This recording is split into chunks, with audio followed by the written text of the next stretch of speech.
for the most part, get on your program, you do want someone who is probably a little young, maybe 33, 34, 28 to 34, that category. Childbearing age. Correct. But we all know that at 30, 90% of the AIDS is young. 35 is geriatric pregnancy. That's what, OBGYNs will call it. Yeah. So, and in addition to that, women already have, why did that irritate especially black women, have a heart. Look, I mean, the sad part? He's quoting the stats that women on social media use against men all the time. What's poppin', YouTube? It's your boy KiteZz here. My lovely wife. It's just Alex. What's up, people? We are watching the Meet2Marry reunion, part 1. Yep. By Grown Men Talking Media. Yep. Shout out to GMT. The reunion. There's a lot of things I need answered. So let's do it, man. I've been waiting on this. It really makes me upset that their videos don't get as much traction as they deserve, because they did a lot of good production on these videos, and it just sucks that they only got 1K. Like, man, I wish I had bigger influence to just push people to these videos. But we gotta factor this is just YouTube. Yep. There are many other platforms, and there are many other engagements and blessings that I hope that they're receiving, not just through the form of YouTube, because, can't win them all, but yeah, I do agree on that sentiment. All right, let's do it. This 2-part reunion of Meet2Marry brings the highs, the heartbreaks, and everything in between. But you also don't get a chance to disrespect me either. I didn't disrespect. I'm not disrespecting you. Hold on, then because again, you've cut you me disrespect me off. by I cut you in. That's what I'm here for, baby. That's what I'm here for, baby. Let's go, man. Hold on, let me sit up, man. I love the game, man. I love the game. Woo! That's what I'm here for, man. Let's get it, man. This is why we play what we play, man. Come get him. Man, you made me this way. What? You made me this way. I didn't care about couples dramas until I met you. What? Oh, well. Yeah, so you made me this way. This is your fault. Respected me this whole time. I think the biggest issue Matter of fact, this so good I got a volume boosted, man. Come on now. Yeah, volume boosted. Come on now. Turn it up. I got a volume boost this drop. all of it was miscommunication, not trying to understand. If you felt that way, I still don't understand then why continue to do the show. My attitude didn't change from the time I walked through the door to the time I walked back out that door. Hey, that left a lot of viewers questioning what happened. I don't really want to say what happened. Like I told you before, you're not a villain in my story. You're not even a character. So let's really get it all the way together. So buckle up, grab your popcorn, because the truth starts to come out. It's about to get I'm ready heated. for it. Let's go, baby. It's free. It's an extension. Random mixologist. Shout out to her.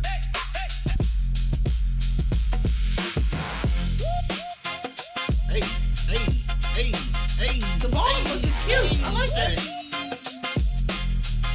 Shout out to all the ball women.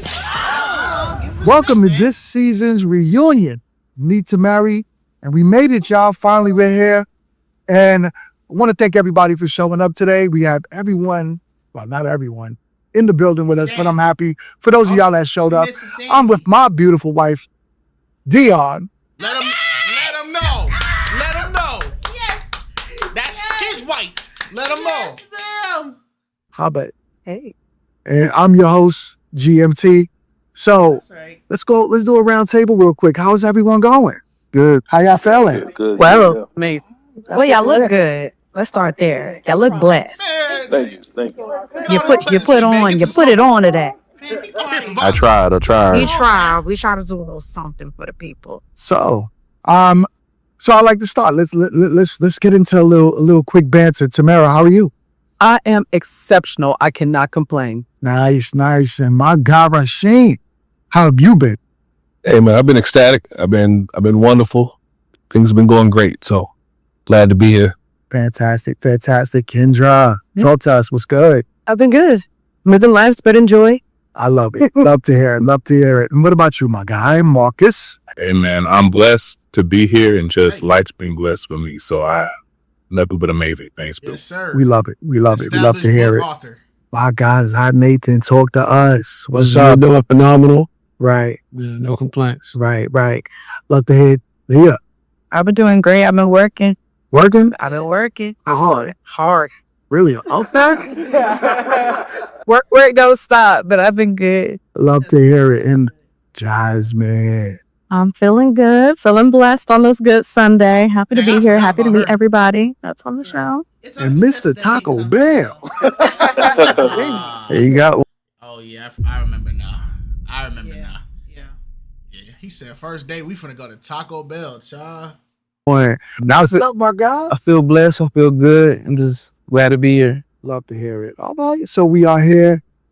Listen, I know y'all love how much y'all love me on camera, but I'm going to leave my wife to host this reunion because she got this one. Yes, Look sir. at her. She looks amazing. Got in capable hands, y'all, but She's a capable head. She got this, y'all. So I'm going to catch y'all on the next one. all right, guys. So we are back. Hey, shout out to husbands that love their wives that they can handle off responsibility with no pressure.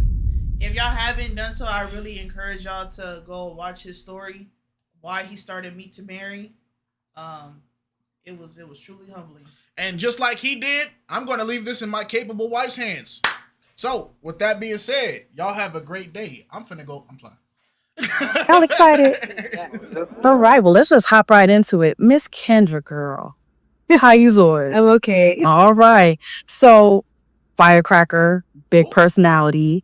And we have a couple of questions for you. You ready? I'm ready. All right. So, your personality being a topic of discussion between the viewers, has that been something that, people have talked about being a little bit too much to handle? No, never.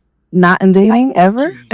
Could have fooled me. In my mind. You could have fooled me. I guess it was the first time for everything. You could have fooled me, gang. Not in dating. Okay. So, one of the biggest things also you mentioned this season was men's mental health. That was really big. What was the driving force for this passion project for you? I'm divorced. I'll just say this. Because of the divorce and finding the reason why my ex-husband wasn't able to communicate with me. Finding out the reason is part of the reason why.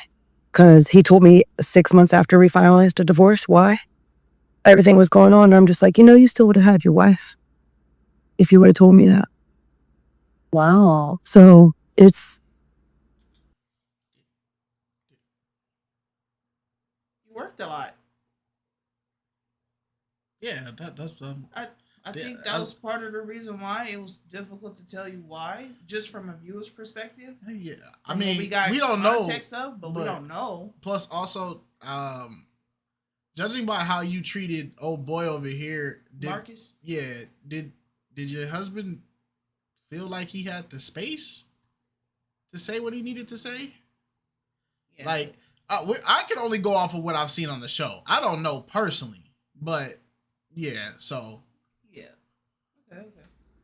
feeling like you have no control over your relationship when you're trying to not control, but you're just trying to communicate. Right. So that's why I did it. Because we were together for 8 years. That's interesting. And especially now that you're expounding, which is great. Thank you so much. Some of the viewers from the other content creators were a little skeptical about how genuine that was. But hearing your reasoning now, she talking about y'all. She snitching on y'all. What y'all was saying in the what was y'all comments. And don't you say Kite and Alex said Nah. what y'all was What was y'all doing in the comments. Big hugs. Just because we say something don't mean to give you the right to run off and repeat it. Sometimes we be wrong. Wait. It could have not been us. It could have not been the flock. I'm not taking that guilty. I'm not taking that. Maybe it was the Cook Collective. It could have been. right. It could have been Cook Collective Right, going crazy. right. You know, Cook Collective and the flock, they next door neighbors. Right, so right. sometimes you feel me. Sometimes they get mixed up. You feel what I'm saying? Right. So it could have been. It could have been the Cook Collective, not the flock. You know what I'm saying? Right. Is that a let's get freaky comment over there? All right. You know who it came from. Right? It wasn't just us. They said, it was the flock, gang. I mean, that is top notch and kudos to you to being more of an advocate in that regard. So let's What if it switch wasn't? gears What to freak you this. talking to? I got rank in here. Who you talking to? Say it ain't so, Mary. Some of y'all get bald in here. Oh my gosh. Hold on, not too much on Mary now. Hold on, man. Not too much on Mary. No, man. On Mary. She wasn't even talking to us. She was talking to the rest of I the don't people. know, man. I gotta remind some of y'all some puppies in here. Oh my gosh. There's puppies in here. No, Mary, All right. big dog. Mary, big dog. Everybody big dogs. Handsome in the chat, gentleman man. to your left, Mr. Marcus. You ended up choosing Marcus. So what was the catalyst for that choice? Marcus seemed more interested in relationship more than the other guys. He seemed more serious. And because I am a goofball, because I am a hyper energetic person, Marcus, don't be I co-signing prefer in the someone that's background calm. with her. You supposed You know to what? be mad. Since she's so short, chat, y'all gotta go to the top, man. That way y'all not blocking her. There you go. Simply because that's how I am. Every guy that I've ever dated has always been like the calm version. I'm the firecracker. I'm the energy. I'm all of that. So I can clearly calm it down, And as she you got can a big see. head. But See, y'all can't even fit up there. Hey man, not too much. Chat, where y'all go, man? Where does chat go? Just leave them. Just leave them where it's at.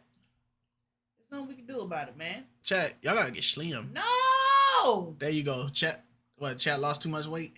Yeah, man. That chat. Oh. Chat too thick now? Is that what you said? Hey man, right All right, there. chat, y'all going back, man. I tried to help. I tried Yeah. to help. Y'all just gonna have to block her. I Yeah, tried to help it's y'all. all right. It's all right. Tried to help y'all, It's chat. all right. It's okay We though. made it as transparent as possible. Okay. They said make us fat. No, Hey, man. it just Sit down, depends Chaka. on where I'm at when I do it. that wasn't even horchata. That was Okay. Coco. Oh. But we'll dive into My more bad. of that between the My two of you bad. later. Yeah. So we do have some commentary from our viewers. We have Miss Jones Oh, they put y'all 8123. They Oh. put y'all X. Oh. Oh. Oh. Are cooked. They put y'all X. Chat, y'all gotta go back at the top. We gotta probably move too. Oh. Hold on, we go. Oh. No, it's okay. Miss man. Jones 8123. I'll be telling you about the numbers, man. Why did Kendra choose Marcus and she doesn't seem into him? Also, did she make it up to him for being 3 hours late? In my mind. No, you gotta let Asks, me read it. why did Kendra choose Marcus? She doesn't seem into him. Mm. Also, did she make it up to him for being 3 hours late? Well, I think that was technically 2 hours late.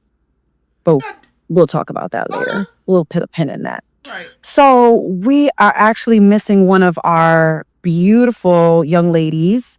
Her name is Abby. She was actually one of the fan favorites, and she couldn't be here today due to unforeseen circumstances. So hopefully everything works out for her. She's But we okay. do have her choice for the day, J-Mont, Mr. Taco Bell.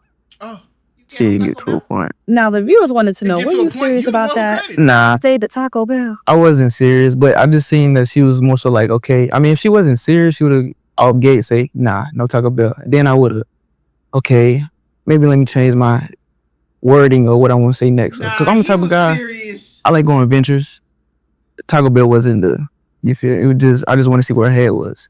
Because most women, Oh, you trying to doggone Wait, skill check me. wait. Hold on. What? Because if he says what I think he's about to say, this Yeah. goes back to the day I called it, Yep. where I told you a lot of like the masculine men gurus and dating gurus, they tell you. Remember, I said it. If you guys go back and watch our initial reaction to when he did this, I said it. A lot of like the pimp and the masculine gurus, they all say if you really want to know if your chick loyal, tell her you gonna take her to Taco Bell or McDonald's and see how Or she she's act. really all about you and Yeah. not your money. Take her to Taco Bell, take her to McDonald's, and tell her you finna get her McDonald's on y'all first date to see her temperature. Now, if he says that, bro, he just proved my whole point. Women gonna start doing that with y'all. They Taco gonna Bell drop wasn't balls on the, floor, see you if feel, pick it was up. just, I just want to see where her head was. Because most women, it's hard to explain it, but most women, like, first date is very, very important to them. So I just want to see if Taco Bell, okay, maybe he's not my guy.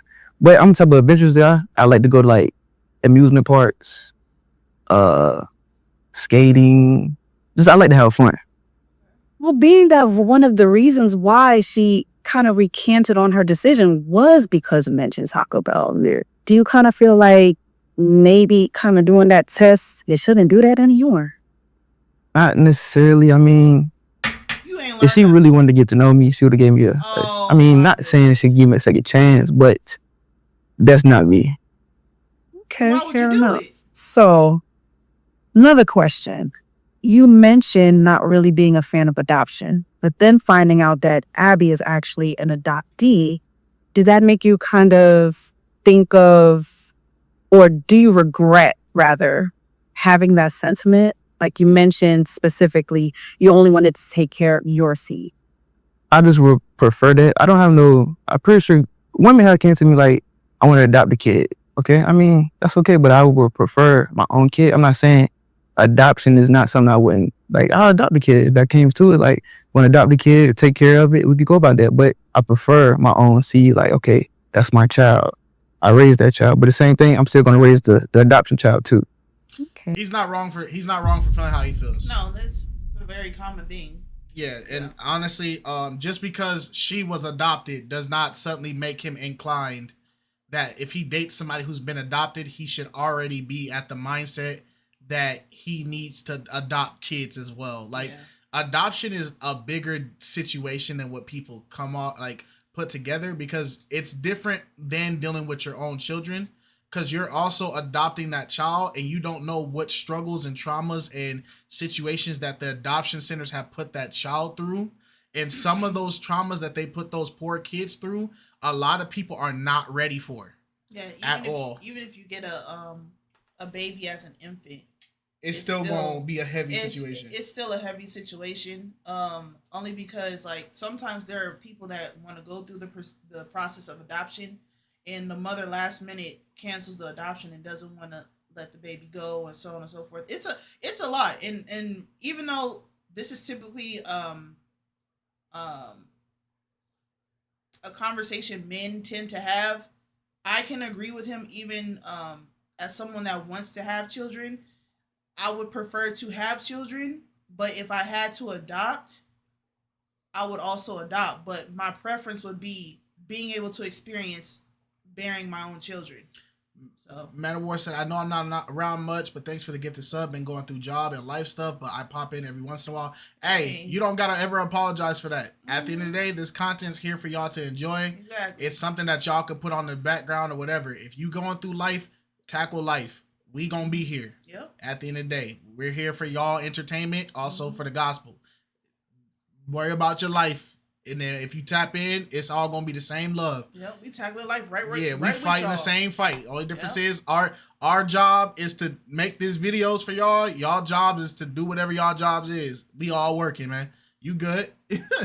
Well, let's open it up to the floor here with you guys, specifically the gentlemen. How do you feel about adoption? Is that something that would be a deal breaker for you, or a deterrent in a relationship, or are you like all for it? I'm all for it. I want like 10 kids. So even if that's adopting, I mean, get it how I get it. I need a whole community. You need his football team. Yeah, all of that.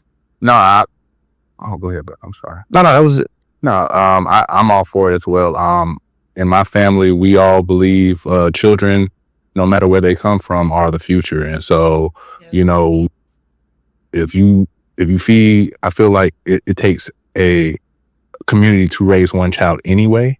So I feel like as men, especially, like adopting kids, making them your own, like that pushes them forward in life. So. Okay, thank you, Rasheed. He wants 10 kids. He wants to. Yeah, so no, I would prefer having my own children. If it came to a point where for some reason she couldn't have children, or for some reason it wasn't an option, then I would look at it. But I want my own seed, similar to what J-Mark said. I would prefer to have my own children the natural way. But if something happened, or if she couldn't happen, then I would go down that adoption route. I would at least entertain it, but that's not one of the first. Want to be a first or second option of mine. We're gonna switch gears and talk to Miss Aaliyah here. I don't think there's any. Like I said, there was no right or wrong answer to that question. So it's all about preference and what you are willing to tolerate or like go through. Not tolerate in a sense, but like yeah. Yeah. That can easily go both ways. There are some women that would rather adopt children than having to physically have children, and then there are some men that would rather adopt or not adopt, so on and so forth. But I think it is a good conversation to have, regardless of whatever your preference is, because things can happen. Circumstances do happen in life, and sometimes women are put in a position health wise where they're not able to physically bear children, and sometimes men are put in positions health wise where they're not able to help conceive a child in that sense. Mm-hmm. So I think it's a good conversation to have with your partner, regardless. Yep. Songstress, the young songstress from Winthrop University. Hey, you came here with an open heart and a Gen Z attitude. So you had quite the pickings. You had Vontae, who had 1, 2, 3, 4, 5, 6 children. And so that was one of the biggest debates online, is women with children and choosing men with children, especially with multiple partners. Yeah. So what was your reasoning behind saying no outside of the obvious I would suppose about Vontae? There really wasn't no real debate for real. I can say that to say like he said he had 5, 6 kids and 4 different baby moms. It was very important to me at first to make sure I asked like, what's that relationship like with each mother? Yeah. But aside from that, him saying like he would want more after that, and I'm like, you don't want to settle down? Maybe let's chillax a little bit first. I don't know. I'm only 23. I feel like that would have been a lot to take on. Yeah. Stepping into a brand new relationship. Yeah, and I wasn't even gonna say a town. Stepping into a town anew with the mayor. I don't know.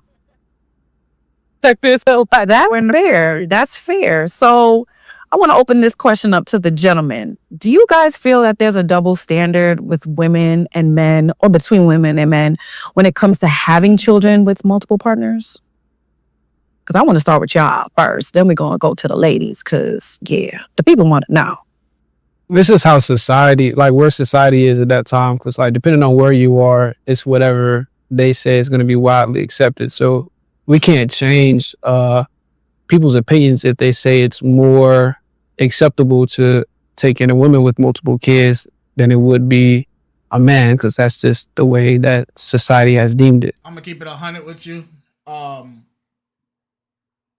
In my mindset, there is no difference between a woman with kids and a man with kids. Yeah. It either you got kids or you got kids. Like, you feel what I'm saying? Because I don't want to have to deal with her baby daddies.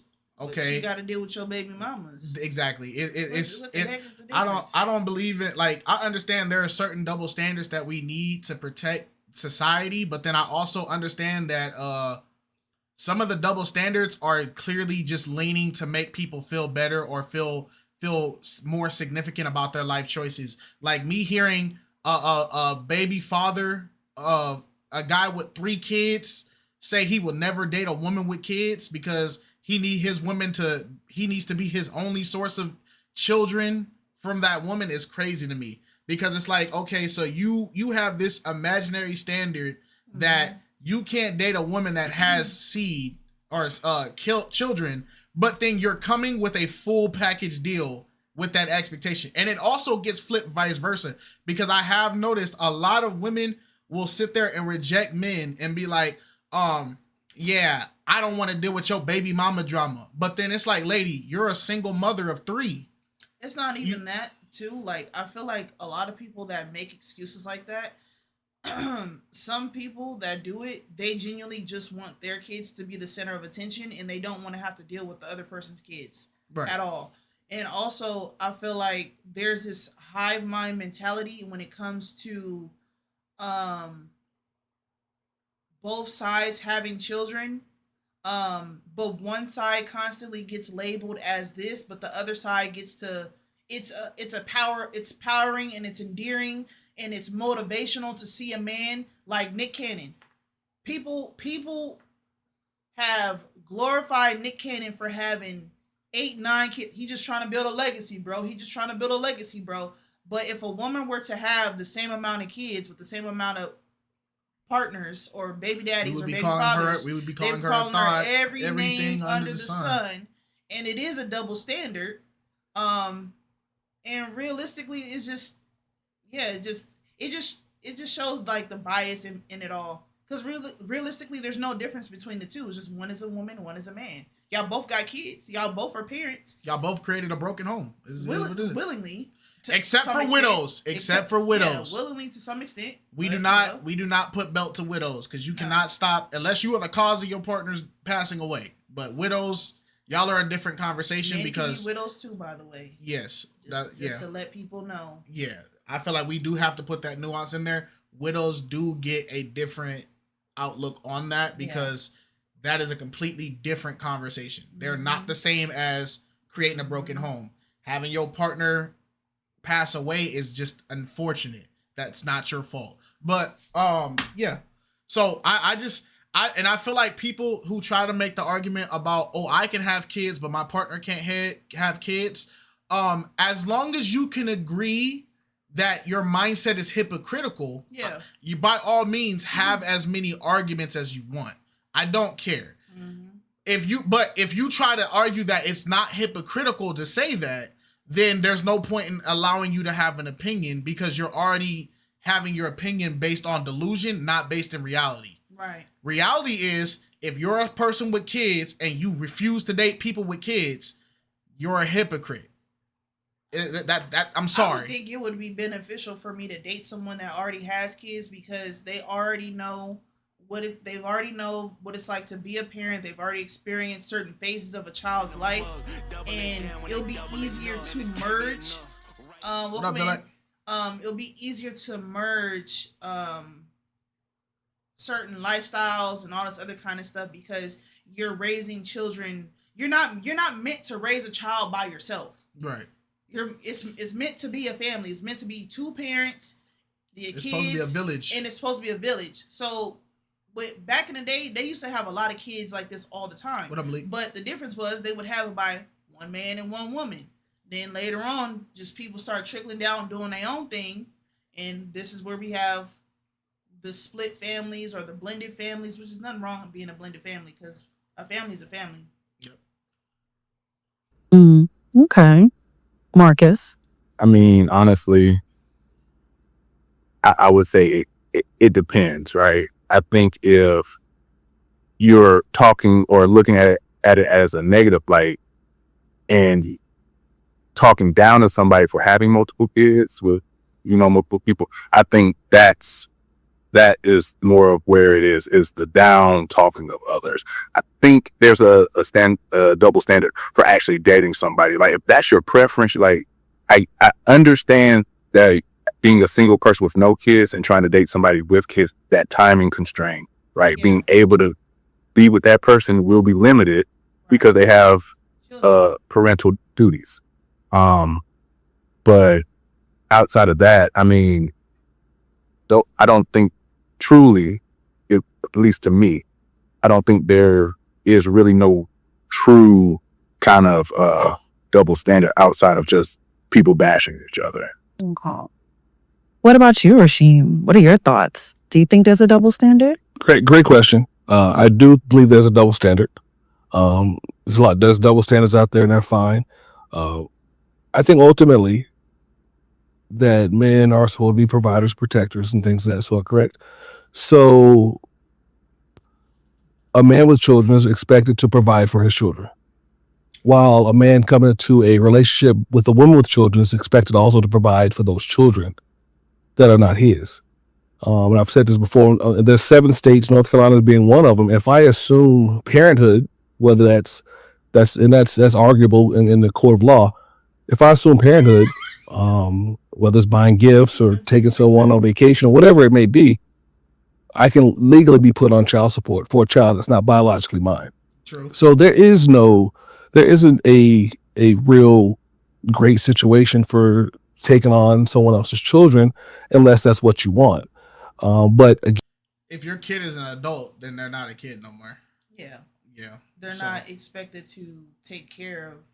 when we're discussing kid or children, we're discussing Dependents, actual dependents. Yeah, there's a difference between having adult children and then like if your kids are 20 years old and then somebody wants to date you and they're a 3-year-old, they have a 3-year-old, you're not wrong for saying, "Hey, I didn't did that already. I'm cool." Right. There's a difference between that. But if you got a 9-year-old and that person has a 6-year-old and you think you're above them because your child's 9 and I ain't got time to raise no babies and blah, blah, blah, blah, blah. It's hypocritical because these are both still infant toddlers. They're not even teens yet. Like, I feel like there's a nuance to it. Now, when your kid if you got like a 17, 18, 16-year-old and you don't want to deal with nobody's 9, 7, 5-year-old, I completely understand it because now you're dealing with adolescents and you're also dealing with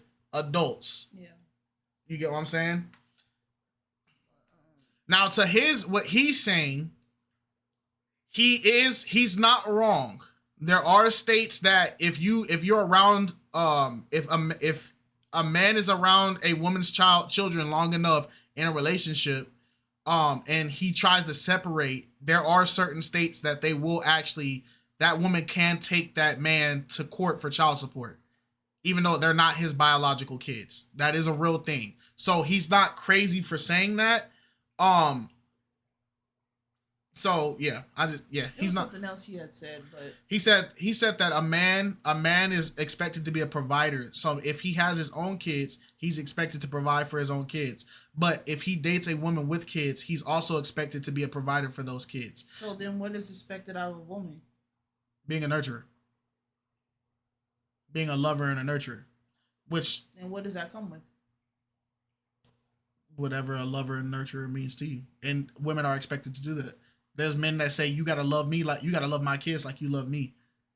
I think the reason why people have a disconnect with this conversation is when they're saying people provide, they're also talking about like sustaining that child financially and everything like that, which is very true, but it's true to an extent because there are a lot of women in relationships that they have kids and they get in a relationship with a man. And there are women that completely keep their children separate from their relationship until the man wants to be around the kids, but the woman is perfectly capable of taking care of her kids the whole time. So there's truth and there's nuance to both. Again, going back to the main point, men for the most part are responsible for children. That's whether they're there or not, they're still responsible for children. And unfortunately, that's what it is. So I think a man with children is responsible to take care of his kids. And so however many kids he has, as long as he can provide for them or take care of them, that's fine. But a woman with children, he's expected to also take care of those kids as well. Whether he wants it or not, that's up to him. But I do believe there's a double standard.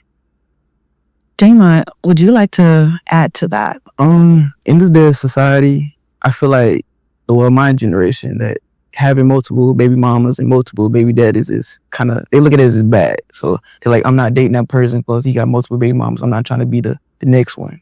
Yes, it is a bad thing. I feel like during my mom's generation, her having, because I have a sister, we have 2 different dads, and she got married. No, it was still bad in that generation too. They used to call it wedlock. They used to call it all that. Like it was bad in that generation too. It's just, they got their scrutiny, like I feel like it was even worse for our parents and our parents because at that time, people would literally bring you for that. We got exiled for that. Like I think it was a lot worse for the previous generations. Yeah, like people were getting abused just for finding out that they were having kids. People was getting kicked out of their families. Yeah. All types of stuff. It's just they did it behind closed doors, but your family was for sure shaming you. So, yeah. And I have a stepdad, and he look at me like a child. So it's just different in like the era, because also social media. Social media plays a big role, especially in this day era. It's everything's on your phone. You can say one thing and everybody just, nope, I'm not doing that. So definitely social media play a big role. But me personally, I wouldn't mind if I was to have like a woman and she have already a child. Cause I'm treated like that's mine. And if I already have a child, pretty sure she's gonna treat him or she like that's hers too. So that's interesting that you say that, because that would kind of fall more into the context as well as some form of adoption. yeah. So would that be something you would be open to due to a circumstantial point, or is it more preference? Like, I would rather have my own biological children, but if I meet someone that has children, I'm open to it. Yeah, I'm most definitely open to it. We could definitely have that conversation, or I'm pretty sure that conversation already be brought up before we actually date. So, like, I got a kid, you got a kid. Yeah. So, I'll definitely be open to it. Okay. So, ladies, since we're talking about double standards that really pertain to our physical form, what do you guys think? Do you ladies feel like there is a double standard concerning our bodies and producing children, but then not being a preferred choice, as opposed to us saying, hey, I'll go with a guy who has 1 or 2 children and maybe have 1 or 2 or 6. That's one of my non-negotiable. Baby mama. Well, I'll speak up first, because that was part of the reason why I wasn't chose first, is because it was said that he was not in his stepdaddy era. I have 2 amazing children who I would not take back, and I had in a marriage. Well, I was supposed to have them. So people don't think about divorce when you're getting married. Right. So it was one of those things I kind of had. It was like, huh?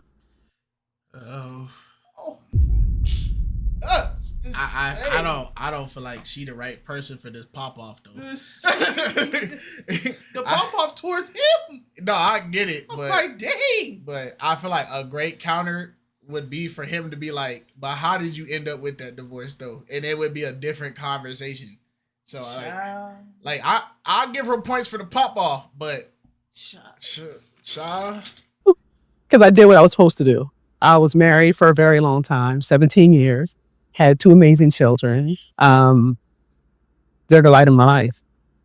So I think there's a double standard. I think because men don't sometimes seek the answers. They don't ask the questions. They don't say, well, where do these kids come from?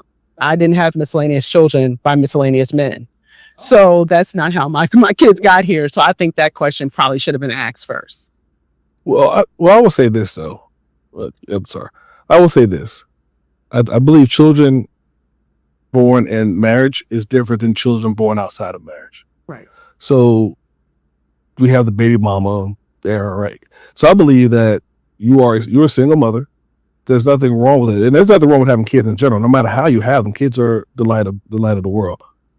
So that wasn't the issue as far as that. But when it comes to dating women with children, I also have to think about, okay, where am I at in my life to want to take care of that? So that's what I think. That's what a lot of men have to think about. Where am I in my life to be able to? Can I come into this person's life and take care of 1 child, or maybe 2, depending on the age range, right? I can understand that.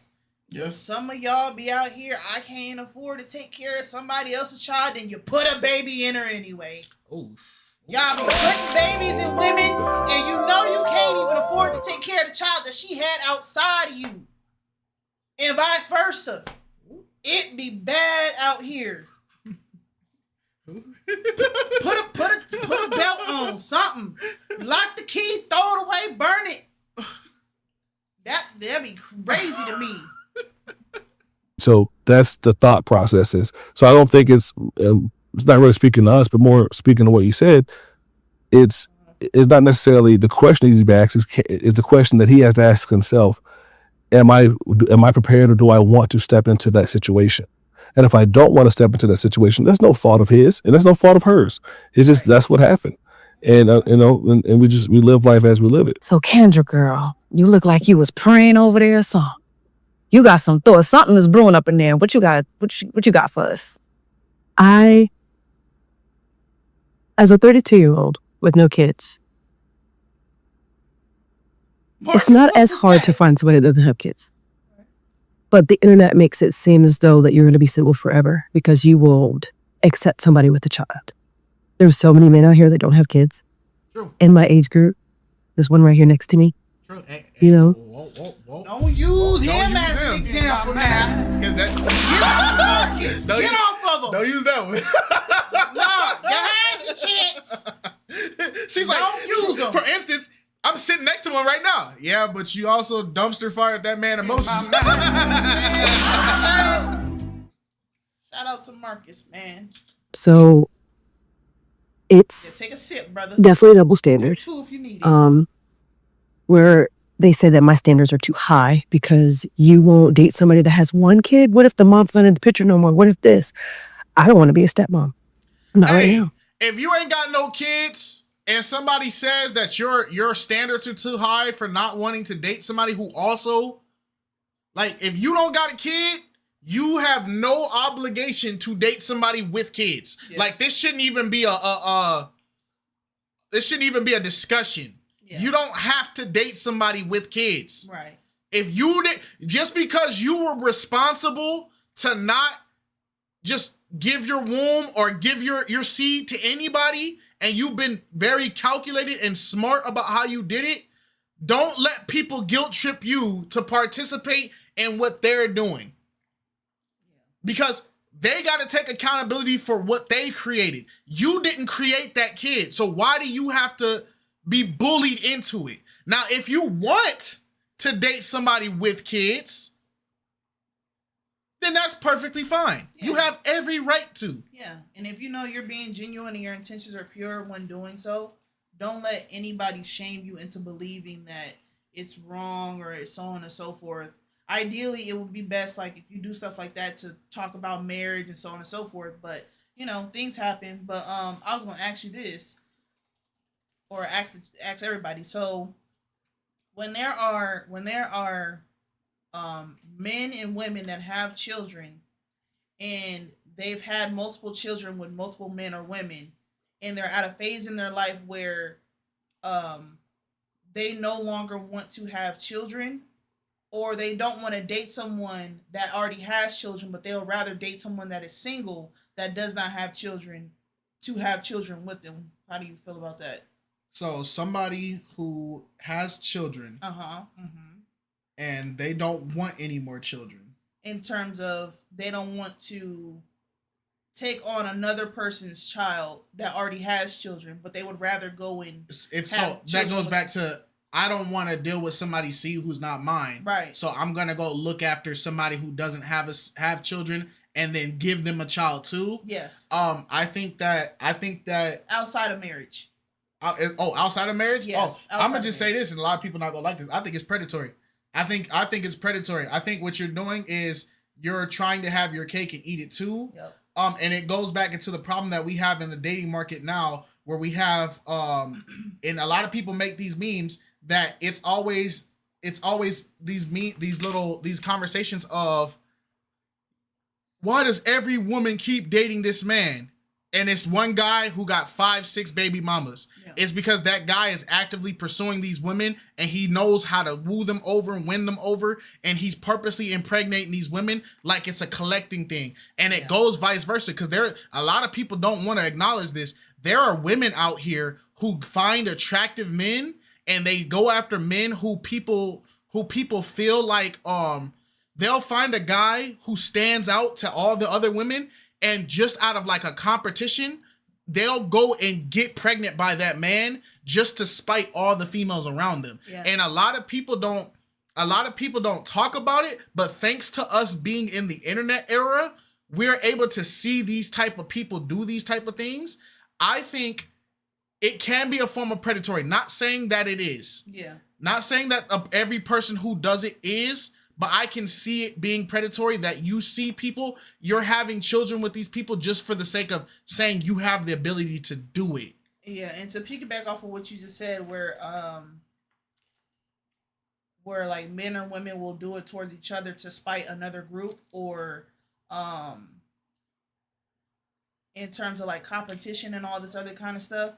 I feel like sometimes it's used as a tactic to entrap people. Yes, that's why I say it's predatory. Yeah, in your life and stuff like that. Because once you have a child with somebody, technically you're tied to that person. Yes. You're already spiritually tied to that person, because you were intimate with them in that way to where that y'all end up having a child together. So now that child tethers y'all together in a way to where that you kind of can't avoid the obvious, because that child is going to have parts of your DNA and parts of his DNA and vice versa. And there are things that are going to come up in terms of raising the child where you both are going to have to come together to figure out the middle ground, because there's traits that's popping up that's a part of him, and there's traits that's popping up that's a part of you that have to constantly be addressed.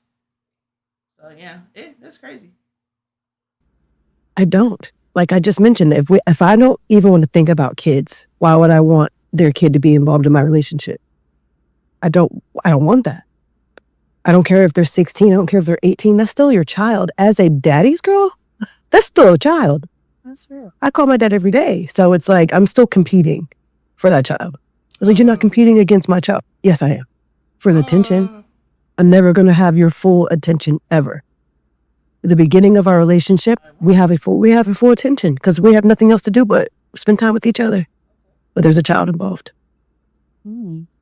That's interesting to hear both sides of the not wanting to be a stepdad and not wanting to be a stepmom, because we don't really have that conversation too often. So thank you. Aaliyah, any fun? She basically said, as a single person getting into a relationship with somebody who has kids, I'm always going to feel competition of trying to get your attention compared to your kids, which I think there is truth to that. Yeah.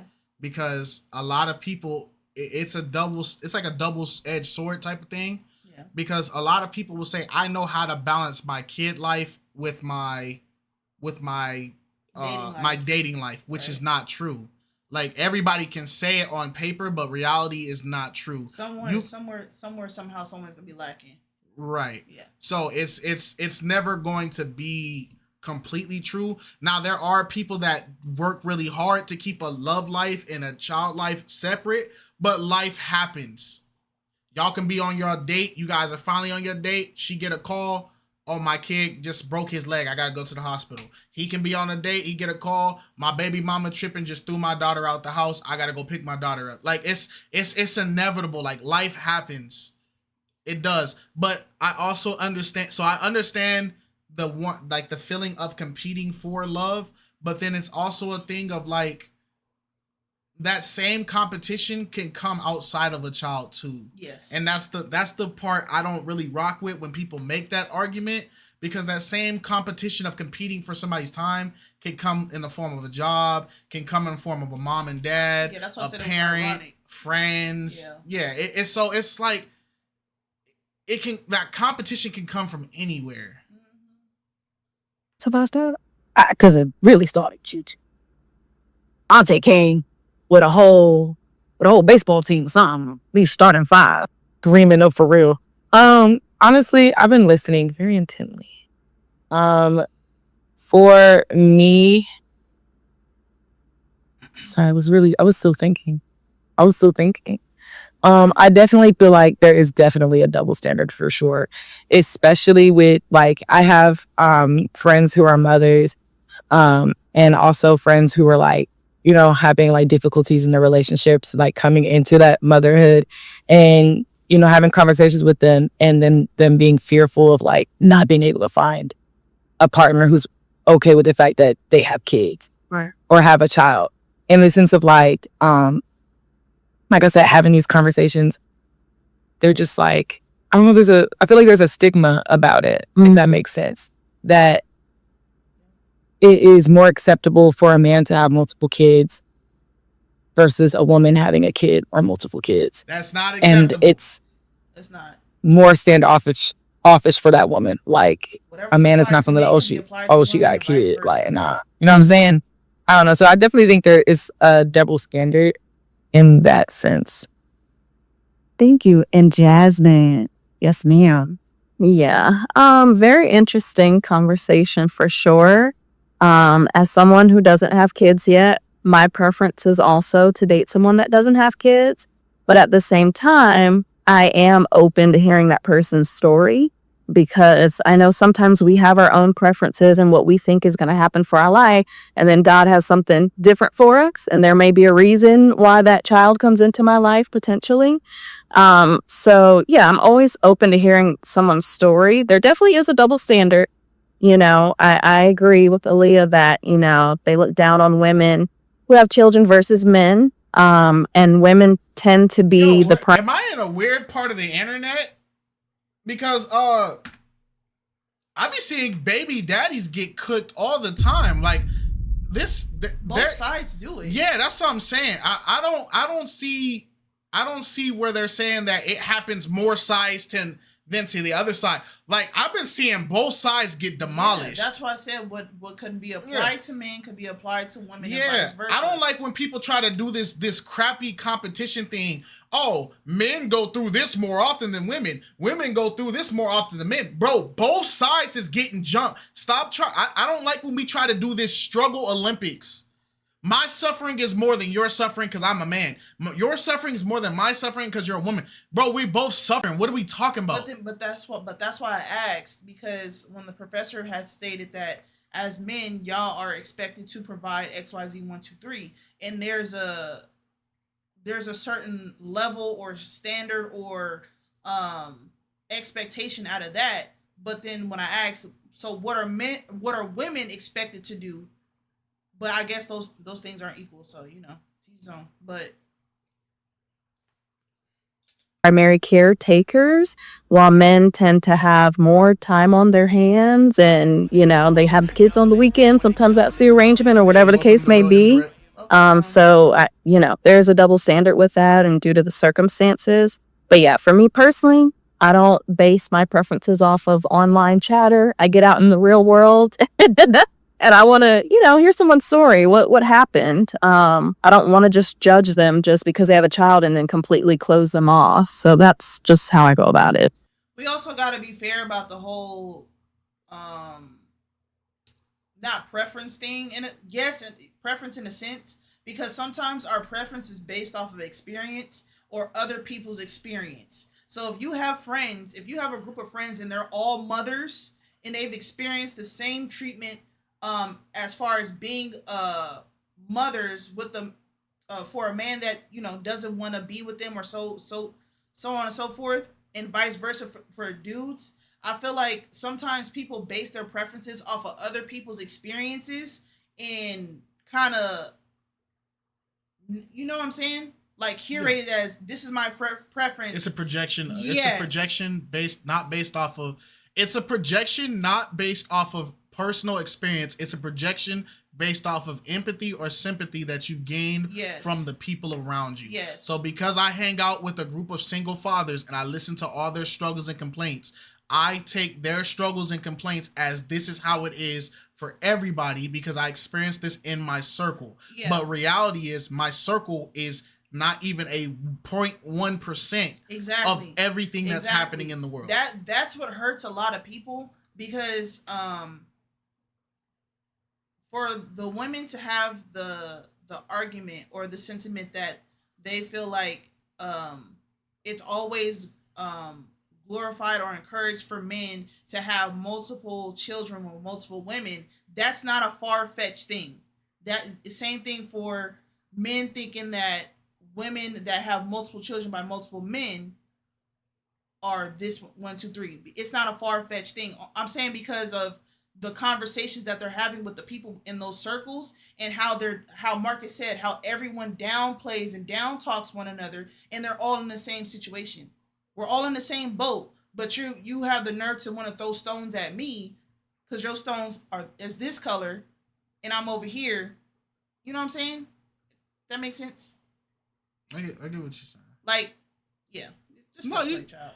No, stop doing that. No, you making sense to somebody. I'm just trying to process what you're saying. I don't be having there's more single moms, kids full time, and single dads not living full time with them. That's what I see in my experience. That's because of the court system. Yeah. Court system that's not based off choice. That's not based off of the desires of you'll be surprised how many dads actually want to be dads. Exactly. The court system is against men. Yeah, the court, like people can't deny this. The United States court system is 100% against fathers. Like it's statistically. In the rarest of occasions, do I see men actually have single men actually having custody of their children full time? Is if the mom is an unfit parent, the mom is no longer here with us, and her side of the family are not willing to take the children, or the mom is in jail. Like then they gonna put them kids through adoption before giving it to the father. Yeah, I think we have to pay attention to the fact that this is such a big problem that there are lawyers specifically trained to help single fathers get custody. Yes. Now, if we have the fact that we have to have lawyers who aren't just neutral party lawyers, there's lawyers that are specifically trained to help men get custody because of how much of a disadvantage men have in the system. I think we have to look at that as a problem. Yeah. You get what I'm saying? That's wonderful. You guys all had great answers. I'm glad you guys are being honest with your feelings, because it is a big conversation to have when being in the dating market, when you're meeting different people with different circumstances, different situations, and you say to yourself, is that what I want to do? Am I blocking my blessing? So very good, very good. So we did stop at Miss Jasmine, our Pennsylvania Liberty Belle, with an E, because that means beauty. Go ahead, because you're cute, girl. So you made a splash with your contagious smile and your bubbly personality. Y'all see it. And you smiled your way to declining every one of those bachelors. You did. To be fair, her I was bachelors there. was kind of cooked. Yeah, they were. What was the biggest reason that none of the guys met your desirability? They all came sloppy. They were just a little bit, my senior. So, I try to be open-minded. Yeah, James Evans, he over here talking about, James Evans, Keith Sweat, Mr. Jonathan, my guy today. They were just a little bit my senior, versus what my preference is. I try to be open, but that I would say that was the main reason. Okay, yeah. You did mention you wanted a protector and a provider, and that seems to be a running trope that women say a lot, that they want in a man. What does that truly look like to you? Ooh. So for providing, yes, there is the financial piece that is important, but also, are you providing peace as well? Do you come with that? Are you providing, security? Are you looking over me? And as far as the protection that goes into it as well, like, do I feel safe with you? I need you to provide that, because otherwise it's not giving a provider or protector. I don't feel safe. So you had the Hawaiian Cowboys, John Gay. We had Keith Sweat, JT. We had Harlem in the building, Kevin. You ain't think none of them could protect you, girl? Not a little. A little bit more than that. Dion. The deuce was cooked. Like, we gotta just keep it 100. Dion, I love you, gang, but we gotta keep it 100. Them dudes was cooked. They was not her speed. I think one of them had a child. Yeah, like, do we gotta go back and show what she had to choose from? I don't blame her for not choosing any of them. She had some horrible options. I'm gonna keep it 1,000. She had some horrible options. Like, those options would have been suited for like a woman in her 30s, maybe 40s. Yeah. Is it first episode? Yeah, I think it's this one. Might be that one or the second one. Abby. Okay, I have questions. Sorry. Jasmine. It's not her. Oh, that's not. Oh, it was. Oh, no. Yeah, okay, no, that's not her. It's the next episode. I'm gonna keep it a stack. She did not have good options, bruh. Them dudes was fried. Sandy.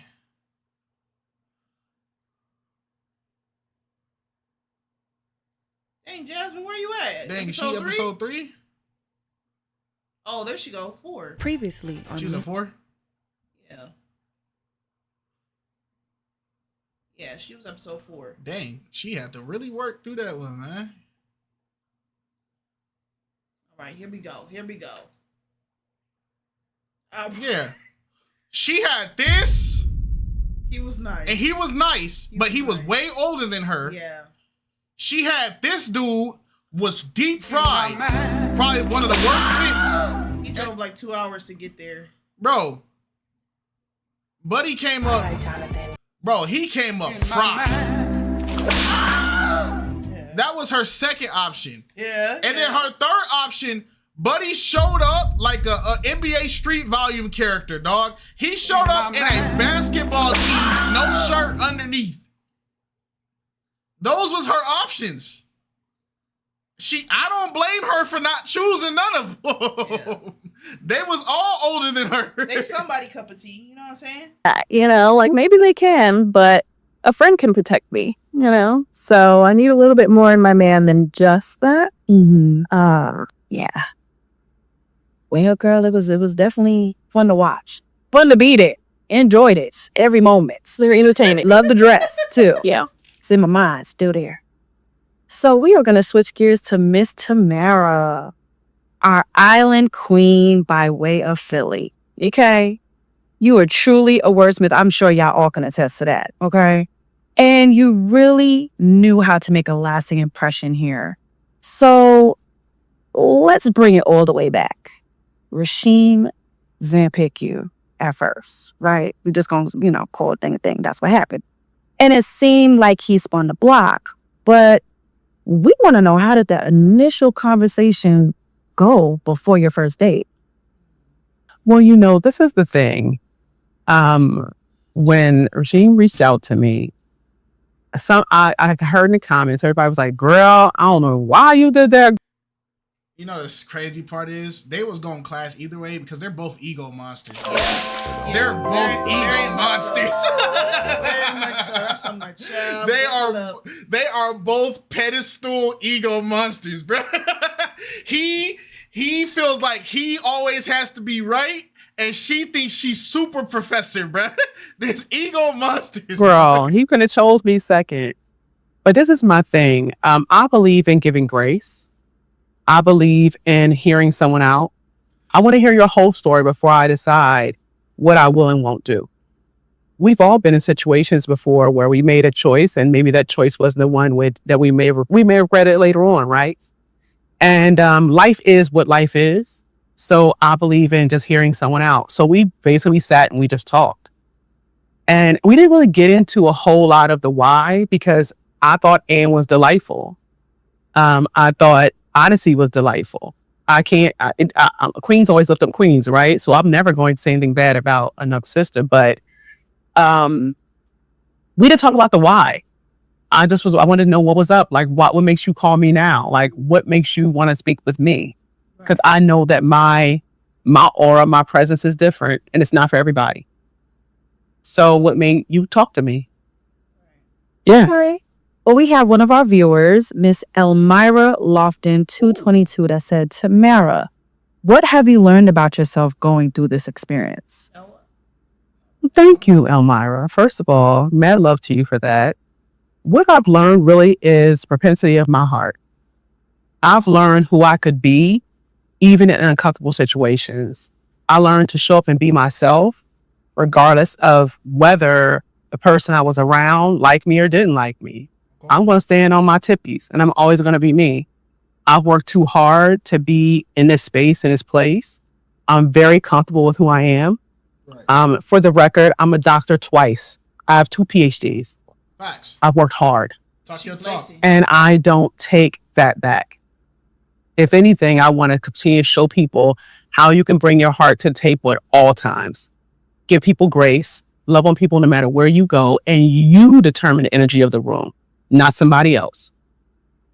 That's wonderful. And I just want to give kudos. Can we give a round of applause? Because Black women it's a very small percentage of Black women that have PhDs in this country.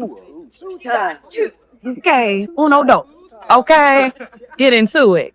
So a lot of viewers felt like when, Rasheem picked the youngest woman out of all of you, it was probably because she was a little bit more of a malleable choice.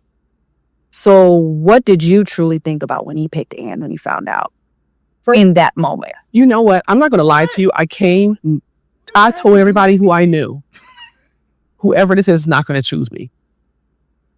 I know you got to get up very early in the morning to choose a TDJ. Okay? To choose me, you have to be very present with yourself and you have to walk in knowing who you are. I don't compromise in terms of what I'm going to do in this world, and I wouldn't expect him to either.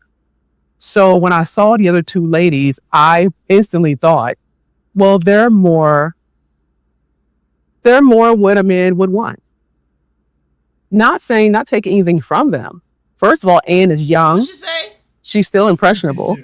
I'm 51 years young. She's an ego demon, bro. Look at D. I told you she's an ego demon, bro. Like, oh my god. Run it back. Cause let's give the credit to where credit's due. The reason why the men would want the other two options was not because your confidence was the problem. They just were really respectable ladies. Like they came in cheerful, smiley. I think all three of y'all, they were great candidates. All three of y'all were great candidates. Like realistically, I don't think any one did better than the other. We all voted for you because we felt like your personality meshed with him because he's also a freaking ego monster. At that time, we didn't know that's what it was. Well, we knew he was an ego monster at the start. My boy did his interview with his whiskey in his cup. The type of guy that I'm gonna be. Yeah. I need a woman that's gonna understand. Like we knew what it was, bro. Like keep it 100. But we knew you had enough energy. Y'all feedbacking off each other was so good. It's not because they're what men want. It's I think there's men that would want you. It's just that's what he wanted. He wanted somebody to be in that submissive role.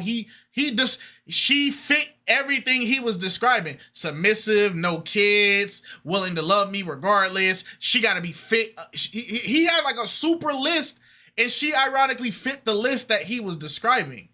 But that's his personal list. His list is not reflective of every man. Yeah. So like I said, that statement is like crazy. Not taking anything from them. First of all, Anne is young. She's still impressionable. I'm 51 years young. Okay, so there's a whole lot of things you can't say to me, and a whole lot of you can't do to me. I done been here, done that, seen that, been through it. I had to say, taking you through it, baby. I done been through it already. Gosh. You're not going to teach me what you think. You can't train me at this point. Girl. Come on. That was big. You're not going to train me. Okay. I'm looking for, in my life, I want someone who I can step into a space where say we can take over the world. I don't want someone who feels that they can train me. So you're going to feel like you can train somebody who's young because there's certain experiences. Again, Anne is amazing, but there's certain things that growth wise, she's just not there yet. She's not going to know her age what somebody at 50 knows. So you're going to want that. And Odyssey was very strong. So I knew that between the three of us, Anne would be the most reasonable choice because Rasheen said he wanted someone who was fit, feminine, and submissive. Well, baby, first of all, I don't know if y'all saw the body in this dress, but baby, girlfriend is fit. Just lost 246 pounds in the past 2 years and ran 2 marathons in the past year. Ego monster! I told you, bro. Ego monster!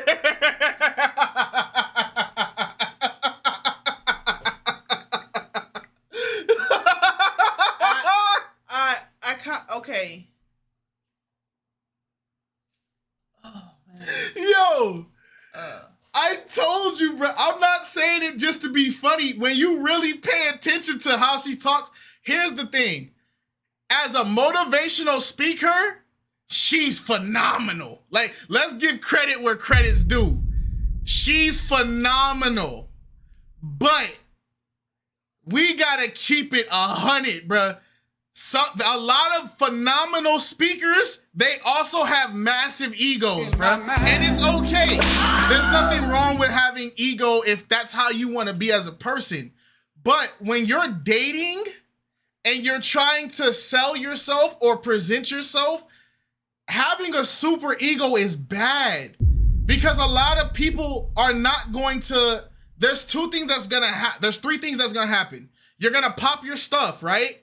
And the person's either gonna respect it and actually rock with it, right? That's an outcome.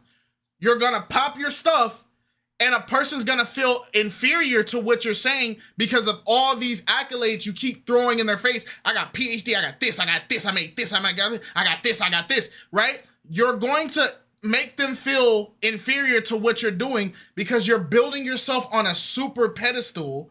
Or 3, you're gonna pop your stuff so much, you're gonna create somebody who they're not gonna get with you because now they feel like they gotta out ego you and y'all are gonna just clash. It's not good to always put your ego, your accolades, your vibrato in every conversation. Because when dudes do it, that's how we got cocky, arrogant. He's a D-bag. He's all that. That's what we got. And if you're like, we already shamed men for being that type of person. We shamed the arrogant guys. We shamed the overly cocky guys. We shamed the narcissist guys, right? If a guy was sitting on this stage popping his stuff to women the same way, we would be calling him. She's basically doing what the Dr. Dez factor or the Dr. Elam. She's pulling or Mozzie. Yeah, or Mozzie. She's pulling a Dr. Elam right in front of us. But the problem is men don't want to deal with Dr. Elam. And women don't want to deal with Dr. Elam. Not in that extent.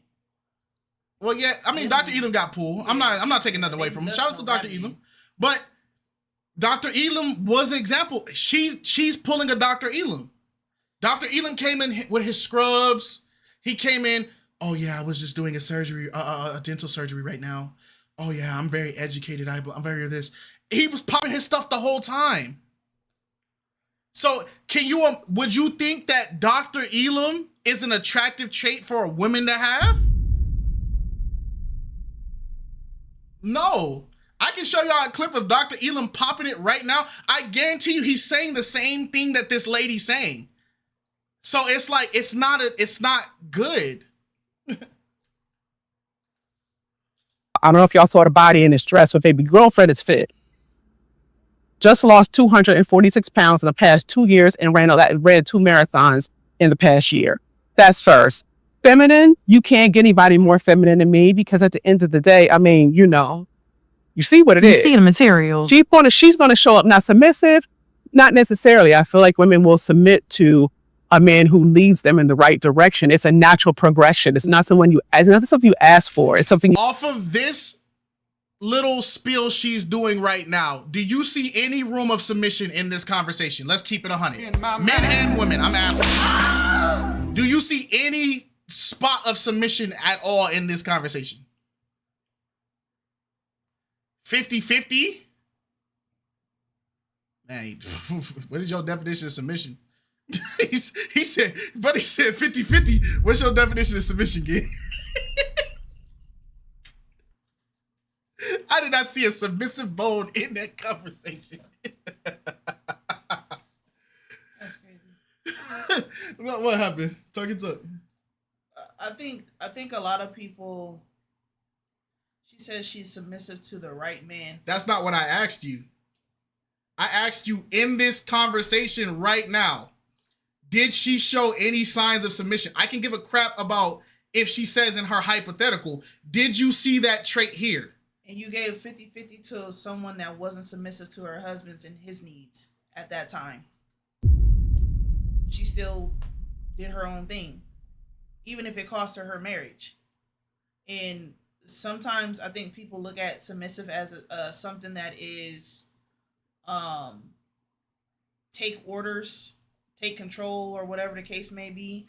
But there are certain characteristics and traits that comes with submissiveness. And it shows in how you walk, how you talk, how you carry yourself. Sometimes being submissive is knowing when to speak and when not to speak. Read the room in certain regards of the situation. being reserved, being respectful, being courteous, being kind, even outside of a relationship. Um, and the fact I gotta mention this too. I feel like she wasn't trying to throw shade, but at the same time, you gotta call it what it is. To say that Anne would have been the first pick regardless because she fit his criteria because she's young is not giving enough credit to Anne as a person herself. Thank you. I don't think that was fair. I don't think that was right. Because if that's what the professor was looking for originally, he's going to flock and gravitate to that. And it's not to say that two things can be true at the same time. He could have still been well attracted to her as the third contestant, even though he matched with Anne. So to say that, to reduce her down to just because she's young and she don't really have nothing else going for herself, she's young, she fits that category of what I'm not willing to do at my big age, is kind of, you kind of downplayed her. Sorry. Hey, you ain't gotta apologize. That's what it is. Leads them in the right path. Not necessarily. I feel like women will submit to a man who leads them in the right direction. It's a natural progression. It's not something you ask for. It's something you receive. It's a gift. So therefore, no. I don't think she intentionally threw shade. But here's one thing you gotta know about people who have like, and I know I keep saying ego, right? When you deal with somebody who has a superior level of confidence, they do it condescendingly by accident. They don't do it on purpose. They do it subtly, and they do it without even thinking about it. Is because they're trying, in their mind, all she's trying to do is just point out her accolades and point out things that she has, her key characteristics, which there's nothing wrong. But in her doing that, she accidentally down talks somebody else. And she's not doing it on purpose. She's just trying to talk about what she has, her qualities. But this happens a lot. You guys ever talk to somebody who's a know-it-all? They do it all the time. You ever talk to somebody who's like, you ever talk to a teacher and you try to give new information to a teacher? They'll do it all the time. And it's not because they're trying to do it. It's just they don't want you to think that they don't know or they're lacking in this, so they're trying to show you, oh, I do know this, and they end up accidentally saying things. They're constantly in a state to have to prove somebody all the time, and it's more so not them having to prove you; it's them having to prove themselves that they can still do whatever it is. Because it does come off kind of irritating when you condescendingly come at somebody unprovoked or in general, because I view when people come off with a condescending tone, it's kind of in the sense of like belittlement, or you think less of me. Right. Like you think I'm incompetent, and I don't respect that. I don't like that. So I think the word you're trying to describe her mindset is I can't even say that. Grandiose? How do you pronounce that? Help me, friend. How do you pronounce that word? I am not a super educated man. Grandiose. How do we pronounce that? Grandiose. Okay. Grandiose. Thank you, guys. I appreciate y'all. When someone is grandiose, they display an unrealistic, highly inflated sense of self-importance or superiority and entitlement. In the clutch. What's the synonyms? Synonyms. Because I want to see. I'm curious. Synonyms: pretentious, pompous, ambitious, extravagant, imposing, and magnificent. The antonyms is humble, modest, restrained, ordinary, trivial. Good job in the clutch. That was actually dead on. That was dead on. Is that the same as a narcissist? I'm not sure. I don't want to diagnose nobody with nothing either, though.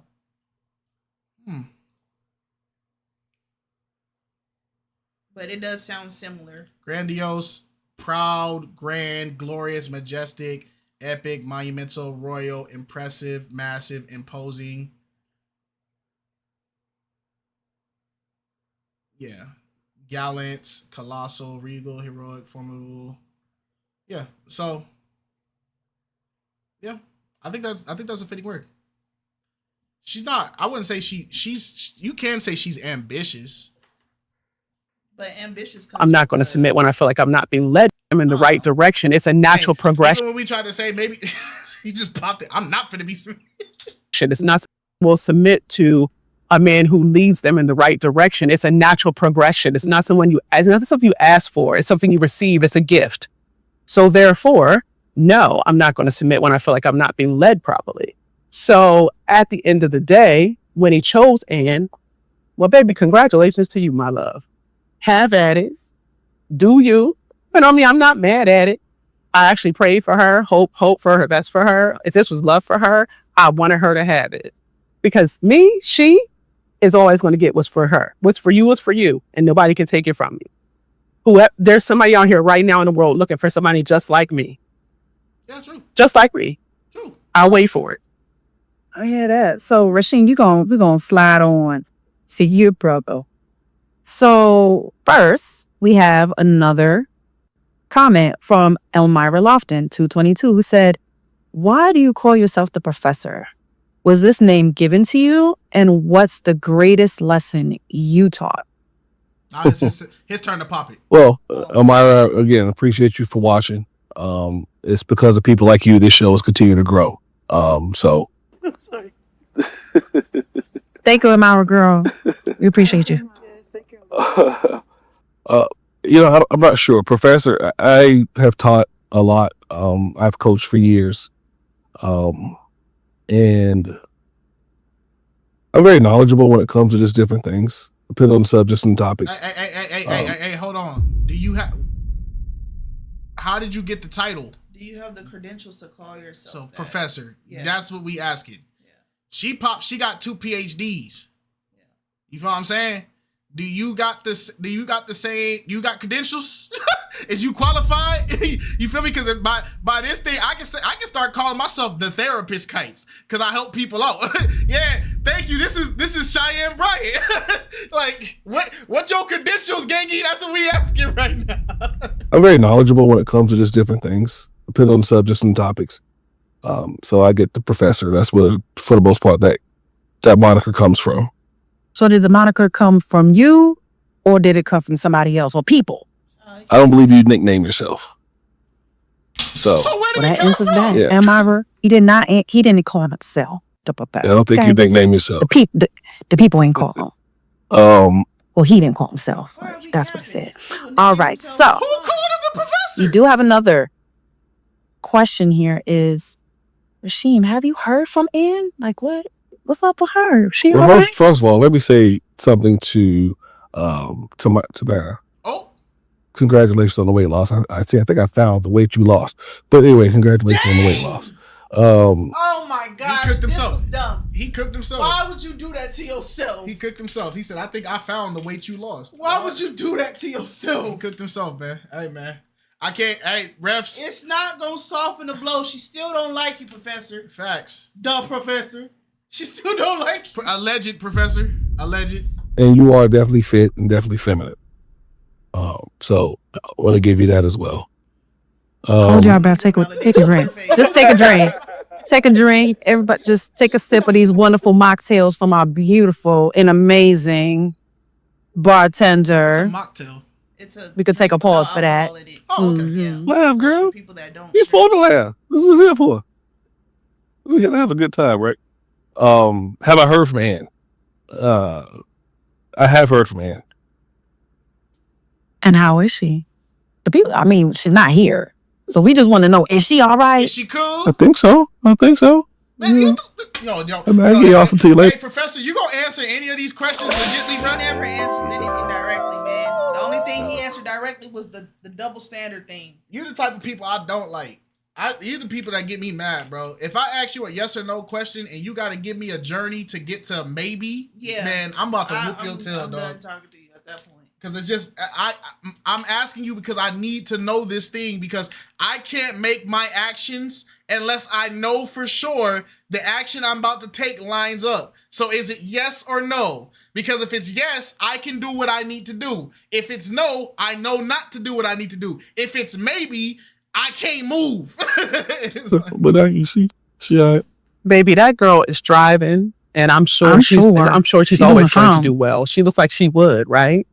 So I think I have not spoken to Ann, but I'll say this: just from the limited time I had with her, I can say that she's strong, and that she's someone I feel like is striving for something bigger than herself, and for that, she's always going to be okay. So I pray that that's how she is. But I will say, I just thought about what if it had like a random Family Guy cutaway. Is she in like somebody's basement doing bar fights, going crazy? Not Ann. She knocking somebody out. Hold on now. And the winner, Big Ann. She Not Big Ann. She got tattoos and everything. Rest in peace, Big Ann. Big Ann. you guys call her valuable and impressionable. I think those are ways to say it. That's why dudes older like younger women. I don't agree with that. I do agree that when someone wants someone that's submissive, you're correct. You should not submit yourself to someone who is not a leader. If you go to the good book says, wives, submit yourself to your husbands, but it also says, as your husband submits himself to the church. So if he's not submitting himself to the church, you should be submitting yourself to him anyway. Right. So I believe in submit. If you shouldn't be submitting to any leader. So, I mean, anyone who's not a leader. And as a leader, I think I said this before, heavy is the head that was the crowd. Right. As a leader of a household, it's difficult. In addition to that, I have to show you what leadership looks like, because how can I be a leader? How can I expect you to follow if I don't show you what leadership looks like? And that means my leadership means serving you. So I have to serve you. If you look at to be in Kite's brain all day seems like it would be an episode of Bobby's World full of wonder. It's very chaotic, but it's chaos. It's chaos that seems to thrive together for some reason.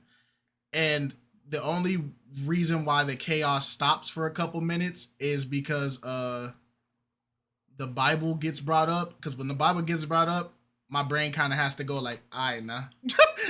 All right, now. Big OG woke up. You feel what I'm saying? I feel like there's a specific corner in my brain that when it's time to talk about God, he like slaps everybody and everybody just stop moving.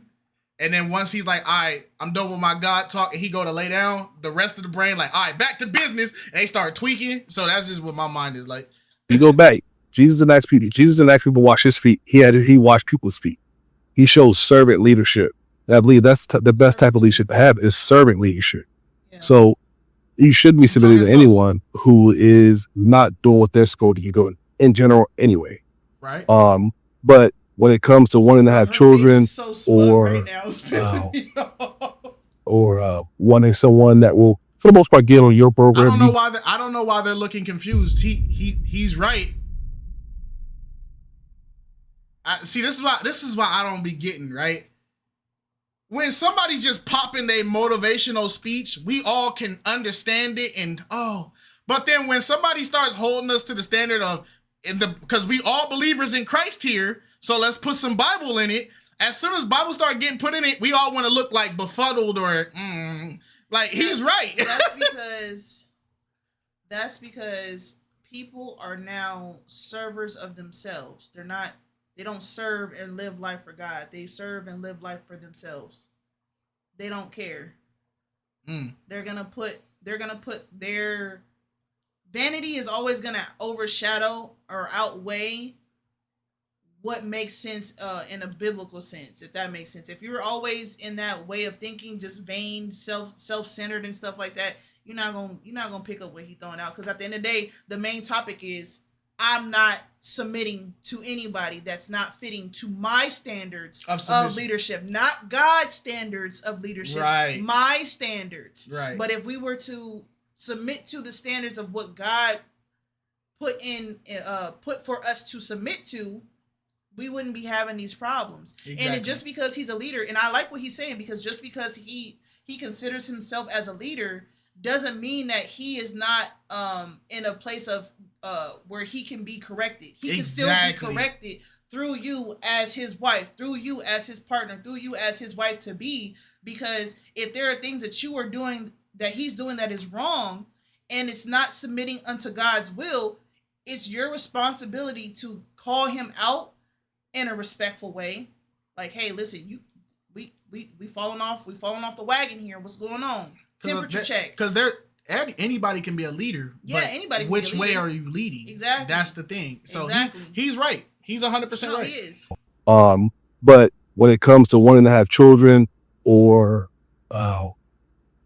wanting someone that will, for the most part, get on your program, you do want someone who is probably a little young, maybe 33, 34, 28 to 34, that category. Childbearing age. Correct. But we all know that at 30, 90% of the AIDS is at 35 is geriatric pregnancy. That's what, OBGYNs will call it.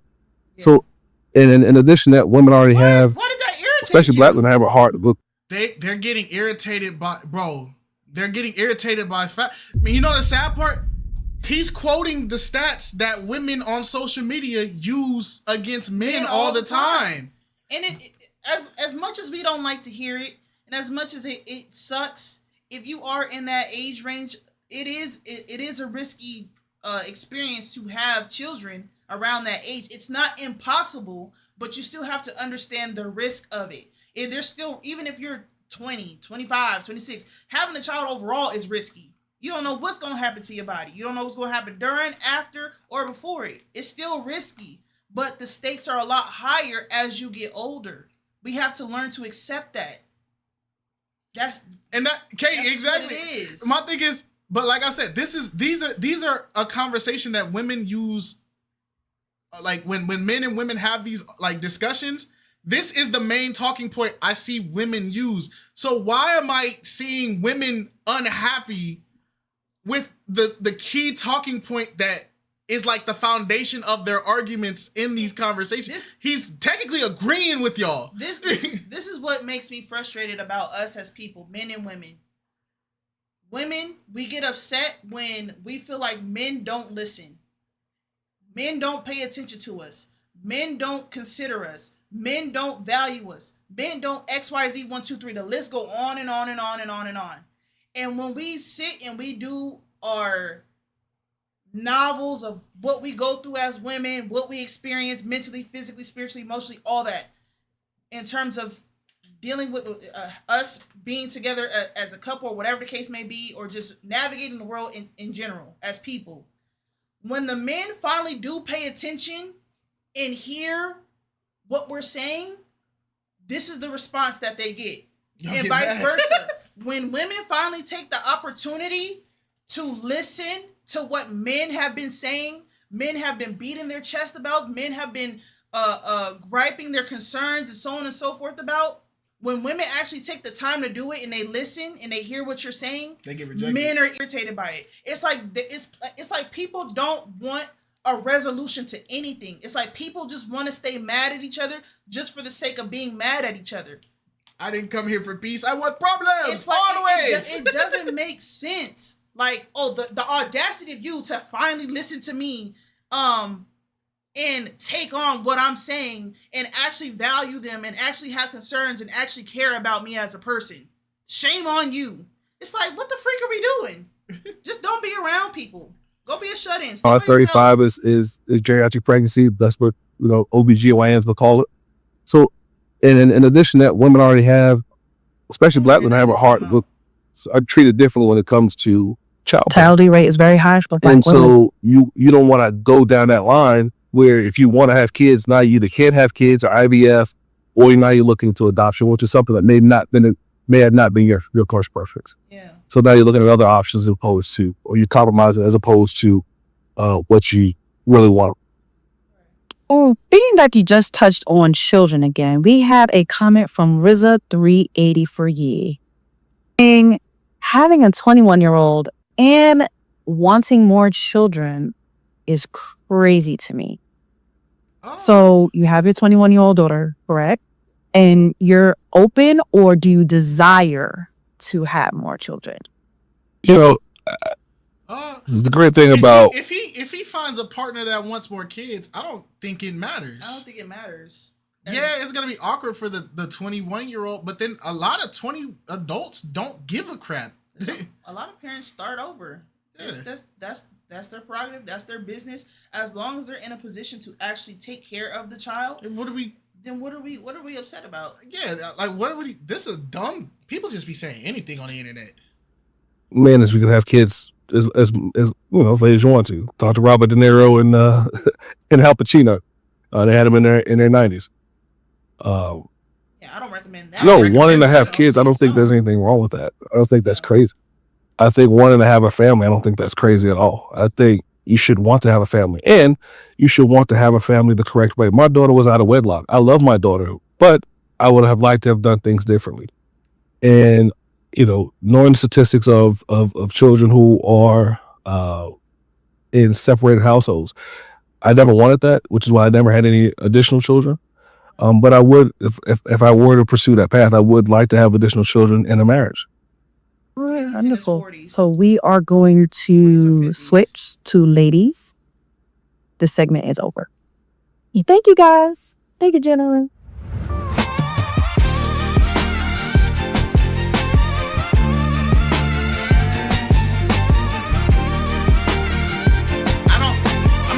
I'm gonna keep it 100. We can make the jokes and stuff that we do about Professor, and there are things I strongly disagree with Professor on. Yeah. During this little video so far, he didn't miss. He didn't miss. He was pretty informed and accurate on what he was talking about.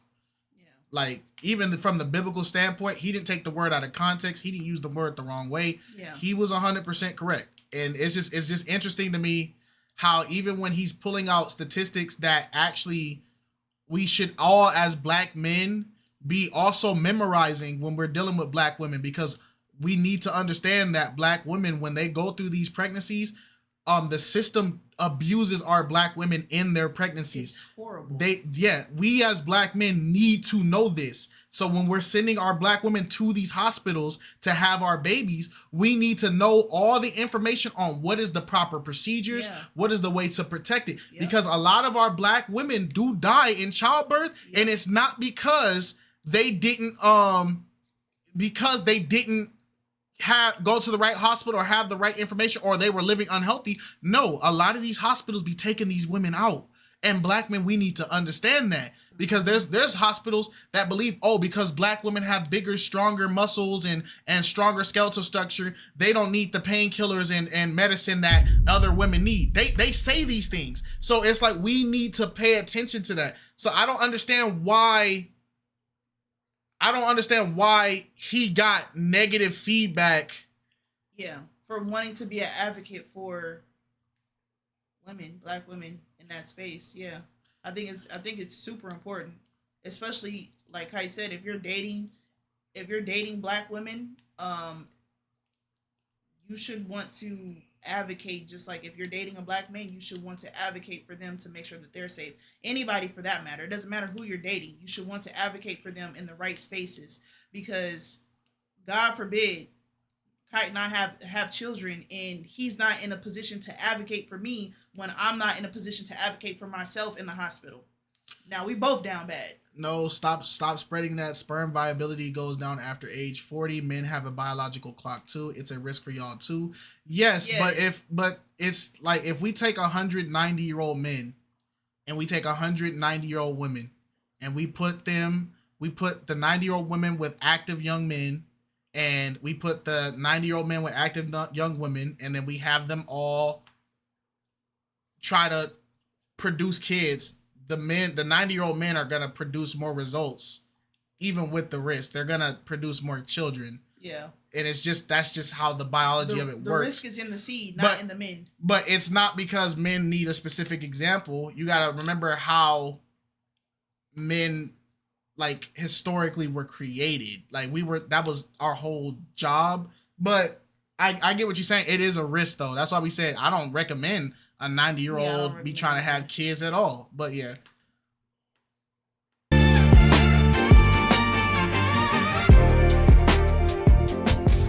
So we are here with the lovely ladies of Meet2Marry, Miss Kendra, Miss Tamara, and Miss Aaliyah.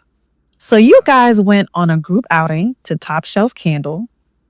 And there was a lot of heart-to-hearts there. There was a lot of Also, some to real... my example, nobody take it as I support that. I don't believe 90-year-old people should be smashing young, dashing. I think you said it multiple times, but yeah. Yeah, I just want to, because I already know there could be somebody that be like, well, this, like, no, I'm just saying an example. If it was an experiment to test it, that would, but I don't support that at all. Like, for sure. Sister to sister bonding. Very cute, very cute. Miss Aaliyah, did you feel like you came into a circle of women that you found some kind of big sister situations, relationships? Yes, absolutely. Absolutely. And I say that with a lot of, only because like, I think that was our first time really like talking and chatting and stuff and like getting a deeper idea of each other. But even past that, like, our communication afterwards was great. And like we kind of supported that outing afterwards, from that makes sense. I love that. So you guys really facilitated a real bond from that group outing to having more, or These are my communicating more? girls. These are my girls. Okay, my girlfriends. no trademark. So what was the biggest takeaway each of you had from that time together? Or within this entire experience, to be honest? I need more girlfriends. Real. Why? I don't know. I just feel I have an issue with trust, I guess. I don't trust people very easily. So I think that makes it hard to let people into your circle. Somebody said, Lord. So yeah. So that's mainly my problem. And that's fair. I mean, sometimes female relationships can be hard too. I mean, getting to know another person, and it starts off like, hey, I like your hair, girl. And then it grows, and then sometimes you have ups and downs, just like in romantic relationships, right? They're very similar, platonic and romantic. What was one of your biggest takeaways from your experience with these ladies? My biggest experience, these ladies reminded me that age is just a number. We're all girls just doing this thing for the first time, right? There's no manual on this at all. Whether you're their age or you're my age, we're all just trying to find our way. And I just remember every time I think for a moment. This is girl talk. I better not see a single freaking man type. It's not our discussion. Shut up, Niger. This is girl talk. What you typing for? This is their talk. Keep your opinions to yourself. You can't stop me. I mean, he's right. I can't stop him. To stop something I'm doing or dim my light even a little bit. I think about my girls. And I think that I'm several years ahead of you guys. I'll say several. I ain't gonna say how many. I'm several years ahead of you guys. And I pray that the light that I shine will help you guys find your way a little faster than I did. So you guys give me motivation just to keep going. So that's what I took from it. I took a lot of motivation just in your growth. In this short amount of time, I've seen you grow. And I'm trying not to get the watery eyes. I've watched you develop, into something so amazing. And I'm thinking to myself, man, what a wonderful bird's eye view I have at two beautiful people becoming something that they probably didn't even think they ever could be. So I just continue to... Dang it, Trisket! Let her talk. You know what, Trisket? You need to sit down somewhere. You get on my nerves. Back to the video. I want to be here and just sit and just watch you and just be in awe of you. My eyes are watering. No, I love you guys very much. I got very close to them in this amount of time. I've added them to my little sisters, and I'm going to watch you like a hawk, and I'm going to hold you accountable, and we're not going to cry. I'm going to hold you accountable. I truly love them very much. Very, very much. That's beautiful. Aaliyah. Well, for me, biggest takeaway was probably that there is wisdom for me to obtain. Hey! Shut up, men. Freak up. Next man type, we gonna have to run some 30s, homie. Be respectful of women's spaces, dog. And that's on hood. All right, let's get back to it, man. I think, you know, sitting down and talking to you ladies, I realized like we all are coming from different backgrounds. We're all coming from different experiences. Nice. But I think just from hearing, I guess being like the youngest in our little trio, hearing y'all's perspectives and hearing, you know, what is on your train, like what has happened in your past and what follows you.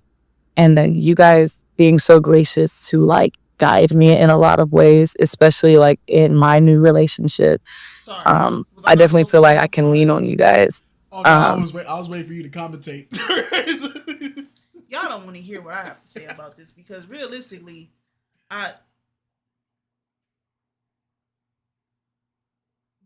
this just wouldn't be me.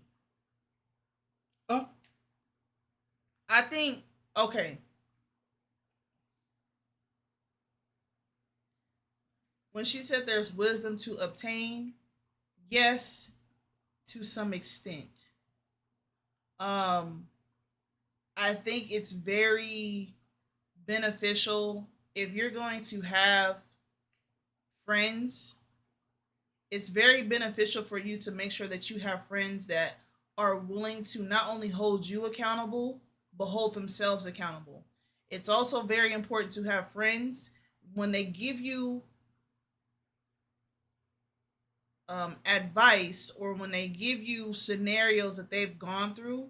It's important for them to be able to self-reflect on what they did wrong in their situation that could prevent you from making the same mistakes when you're having friendships like that.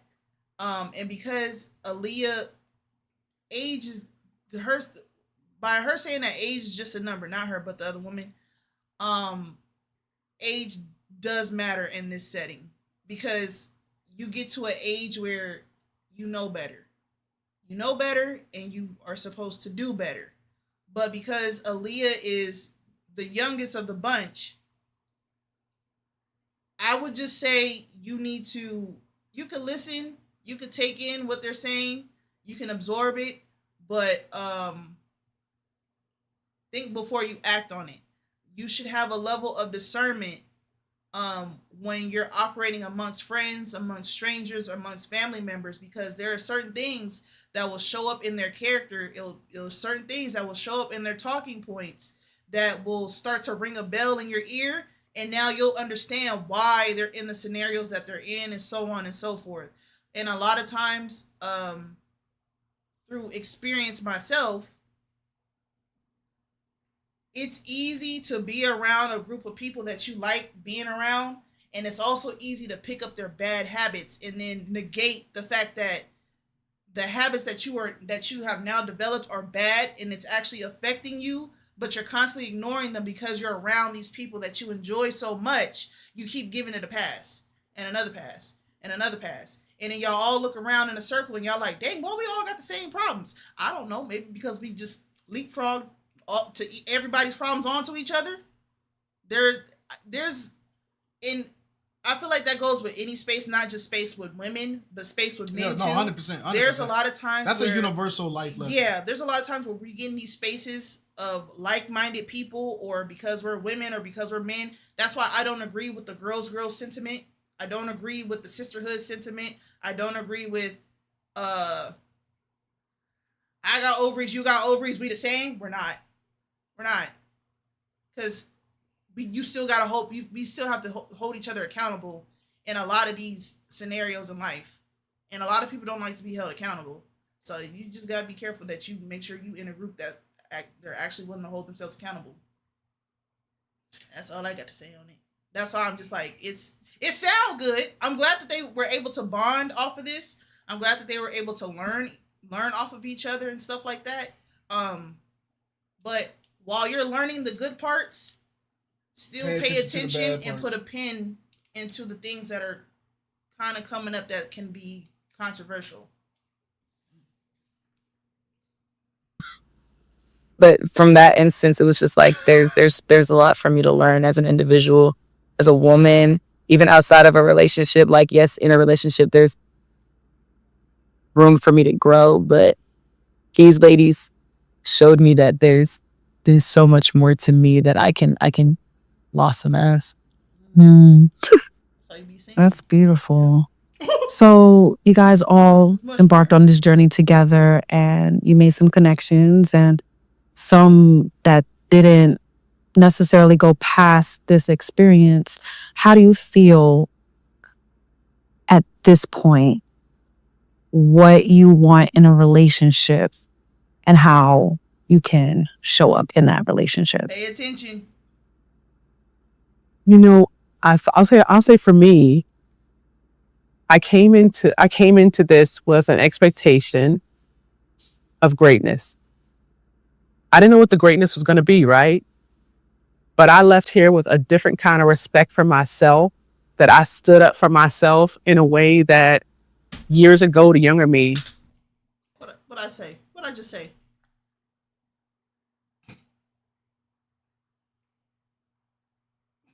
What did I just say?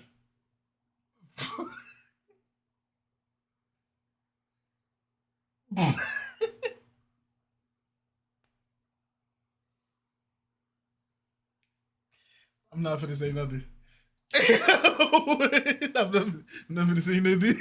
I can't hear. My glasses is on the top of my head. I'm just gonna let it play. I ain't got no opinion. Be right. But I left here with a different kind of respect for myself, that I stood up for myself in a way that years ago, the younger me, right now, she'd be proud of me. I couldn't do that before. And I'm thinking somewhere there is somebody looking for somebody just like me. And all the skills that I've learned during this time, even the growth within myself during this show, is going to be a great asset to him. So I'm grateful. That's wonderful. Kendra. What's the question one more time? Do you feel like after this... Yo, Nija, This- you about to floor me with these emotes. Where did you get that pit bull from? It's not a pit bull. That's like a retriever or something. Nah, that look like a pit bull. experience that what you want out of a relationship, are you ready for it? And what do you bring to that new relationship? I bring a soft place to land for a new relationship. Oh,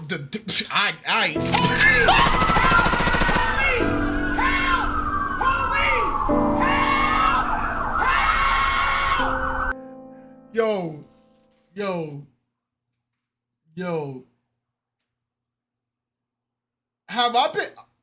Has there been a second series that I just haven't seen? Facts, naturally succulent. Facts, you hit it right on the nail too.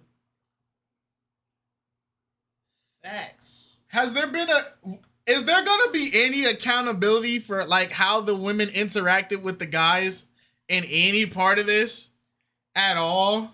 Yeah, there's a part 2 of the reunion, but are we gonna act like she didn't crush a really good dude and then we still don't know what he did? What he did to this day?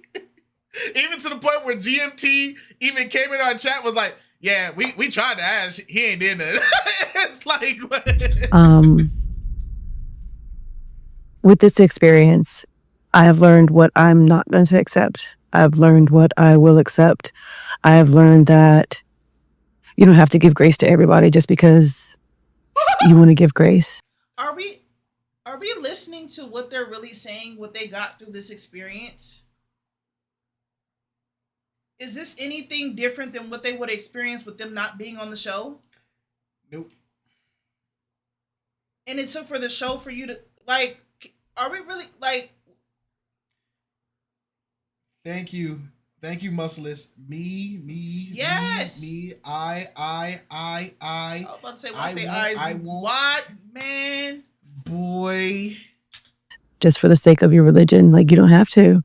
What? Sometimes it's. Whoa. Hold on. What? I have learned what I'm not going to accept. I have learned what I will accept. I have learned that you don't have to give grace to everybody just because you want to give grace. Just for the sake of your religion, like you don't have to. You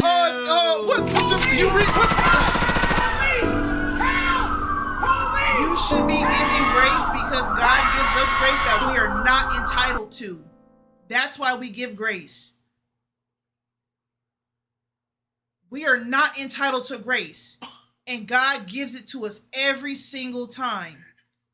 So you're not gonna give grace just because God said give grace? You gonna give grace because you feel like it? Yo, Okay, bro. then give Yo, rebellion. I'm gonna That's tell y'all now. rebellious. Hey, listen to what I say this. If God cracked the sky right now and said, I'm not finna just be giving grace to anybody now. I'm gonna give grace to people that I feel like really deserve it. I don't really care about it. People I don't. You realize how instantly like 99% of us are going to hell right there. It's right there. If God came out and said, I'm not going to give grace just because I said it in my word, I'm going to give restrictions on my grace, we are all cooked. We're all cooked. If you lied today, hell. If you cheated, hell. If you looked at somebody the wrong way, hell. You ain't said hi the right way, hell. Like, y'all don't know how abundant grace is, bro. You can give grace to people, but also not tolerate how they treat you or how they choose to show up in a relationship towards you. You can still give grace. But hey, man. But this is why I said you gotta pay attention to what they're really saying, and you gotta be careful in these when you get amongst men and women that talk like this in circles like this, because it sounds good and it feels good, and when everybody is about self, they're gonna teach you all you need to worry about is self in the wrong ways. So it's just like, no, you gotta be careful, man. I called that. Sometimes it's better off to protect yourself, just to protect your own personal energy, so you don't have to deal with anything or any chaos, you know? So I learned that. I learned transparency is always going to be a key factor for me as an individual. Like, I have to have somebody that's transparent. On the show. What was the question? Hold on. You always have to tell me the truth. You can't lie to me. If you lie to me once, you're never going to get that sweet version of Kendra, the hyper version of Kendra ever again. You're going to get future. Off of one You're not going lie? to get Kendra. So not saying I support lies, but dang, one lie is all that. No, I agree, Nigel. I agree on that. Dang. So if he say he not hungry, but he was really hungry, he cooked. It's over. that's just what I've taken away from this. About? And Aaliyah, you're now in a new relationship. What do you feel like you're bringing? He's so and smiley. can bring Did y'all notice that they both answered that question? What were they bringing to the new relationship that could help? What was her initial question? Because I feel like nobody answered it. Go back for a little bit right there. And show up in that relationship. At this point, what you want in a relationship and how you can show up in that relationship. They showing up, but they showing up for themselves. That's what the Yo, relationship I is. don't think they answered the question. No, they didn't. They did not. I don't think they answered it at all. I think they just broke off into tangents about how proud they are about themselves. That, man, I'm trying to tell Wow. you. Bro, it's something. It's something. Man. You can't lie to me. If you lie to me, that's just what do you feel like you're bringing? He's so and smiley. can bring to this new relationship. Well, we know you're happy, child. It's written all over your face. Honestly, going through this journey with my Zaza was definitely like an experience for sure. Only because coming into this, I felt like I'm not gonna say coming into this like I felt like I was already healed. I'm not gonna say that. I came here knowing that there was more to me in a relationship, especially being that I haven't been in one for 3 or 4 years now. There were going to be things that were going to come up to the surface that I didn't know was still there, that I thought I might have weeded out. And I definitely think that, me and him made it very present that we needed to talk and to communicate, even when it's uncomfortable and even when it doesn't even make sense. And sometimes there's a balance in that. Like when it doesn't make sense, do I communicate to my partner versus like, okay, let me sit with it and think about it, which is definitely like all of that terrain is new for me. And I imagine for him too, but I can already see us growing as individuals and that we've already created like such a relationship where if we were to not end up together long term, that was somebody that yeah, am like very, very happy that I'm able to, share love, share an experience with him, share a time period. Difference in her answer compared to the other two? The other two was me, I, me, myself, I, what I stand for, me, I, what I, me, I. Then her, it's like me and him, my Zaza, me and him, we together. Not only that, giving Aaliyah the credit, she was able to identify what struggles she was having within herself in the relationship that did not have anything to do with him. And she was open enough and vulnerable enough to communicate it so they could work it out together so he can understand her while she's trying to understand and navigate that process of healing whatever's triggering her, not because of what he's doing, just because of what she experienced in previous relationships versus I want to protect my peace. You got to earn my trust. I got to protect my space. I know how to take care of myself. I only want to deal with myself. It's like the other two women are guarded. They're guarded with expectations and standards for men to have to earn that right, earn that space to see that sense of vulnerability. But then they come off as like bold and brass and just like closed off, but trying to dress it up as dainty and feminine and sweet and cute. In all reality, you got a brick wall behind this curtain for this man to walk through and he don't even know what he finna walk into. But then you got the nerve to be like, I know what I deserve. I know what I want. I know what I need. And this, that, and the third. But you blinded him with a curtain. You blinded him with a facade that you were put together yourself, that you had it all together, that you knew what you wanted and what you needed, and you were going to get it by any means. But there are still things that you experience within yourself that has roadblocks that's preventing you from even experiencing that with a man.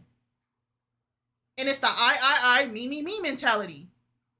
We have, in terms of dating or just in society overall, we have a God-minded complex. People idolize themselves so much to where that they're willing to knock God off the throne and put themselves on a pedestal to get what they want and they get what they think they deserve, knowing full well God has a journey for them to go through, but they can't see past themselves to see what the journey actually is. Sometimes you got to take yourself out of yourself to see what God has for you. And to say that I'm not willing to give grace for just the sake of my religion is crazy. It's almost crazy. Blasphemous at this point. It is blasphemous because your whole religion is founded in grace. The same grace we are supposed to give other people is the grace that God gives us. So when we give grace, we are not doing it. It's not giving grace is not for us. Yeah. We don't give grace for our sake. We give grace because it's us paying it forward, the grace that God is giving us. Because the grace God gives us is grace we do not deserve. When I say this, nobody in here has done anything and will ever do anything to deserve grace. You will never, ever deserve grace. We killed his son.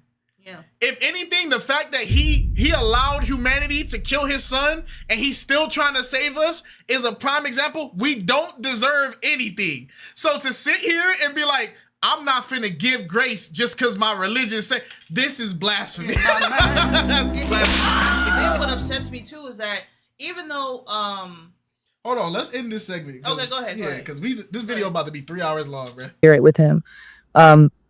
So I think, like just growth and recognizing that there's so much there to discover with him And I'm excited to see what happens for myself, and I'm excited to see what happens with us because it's going well. And that's not to say that, you know, hard times won't happen because like we've had some, you know, bumps along the months, but it's our resilience and our consistency with one to make sure that we're on the same page mentally and emotionally, and that nothing would ever be ill will, no ill intention. I really care about this person. Yeah. That's wonderful. I love that. Well, it sounds like you guys all left this experience not only gaining some insight on romantic relationships, but also insight on platonic ones. And that's wonderful. And I'm so glad you guys were able to have that with one another. So we are concluding this segment, and thank you again, ladies. Yay. Shout out to Meet2Marry. Shout out to You know what's really gonna be the icing, like the cherry on top, is if when they get to the men's segment, if the men spend more time speaking about future relationships and building relationships than the women, this is just a very clear stamp on what group of people was the problem.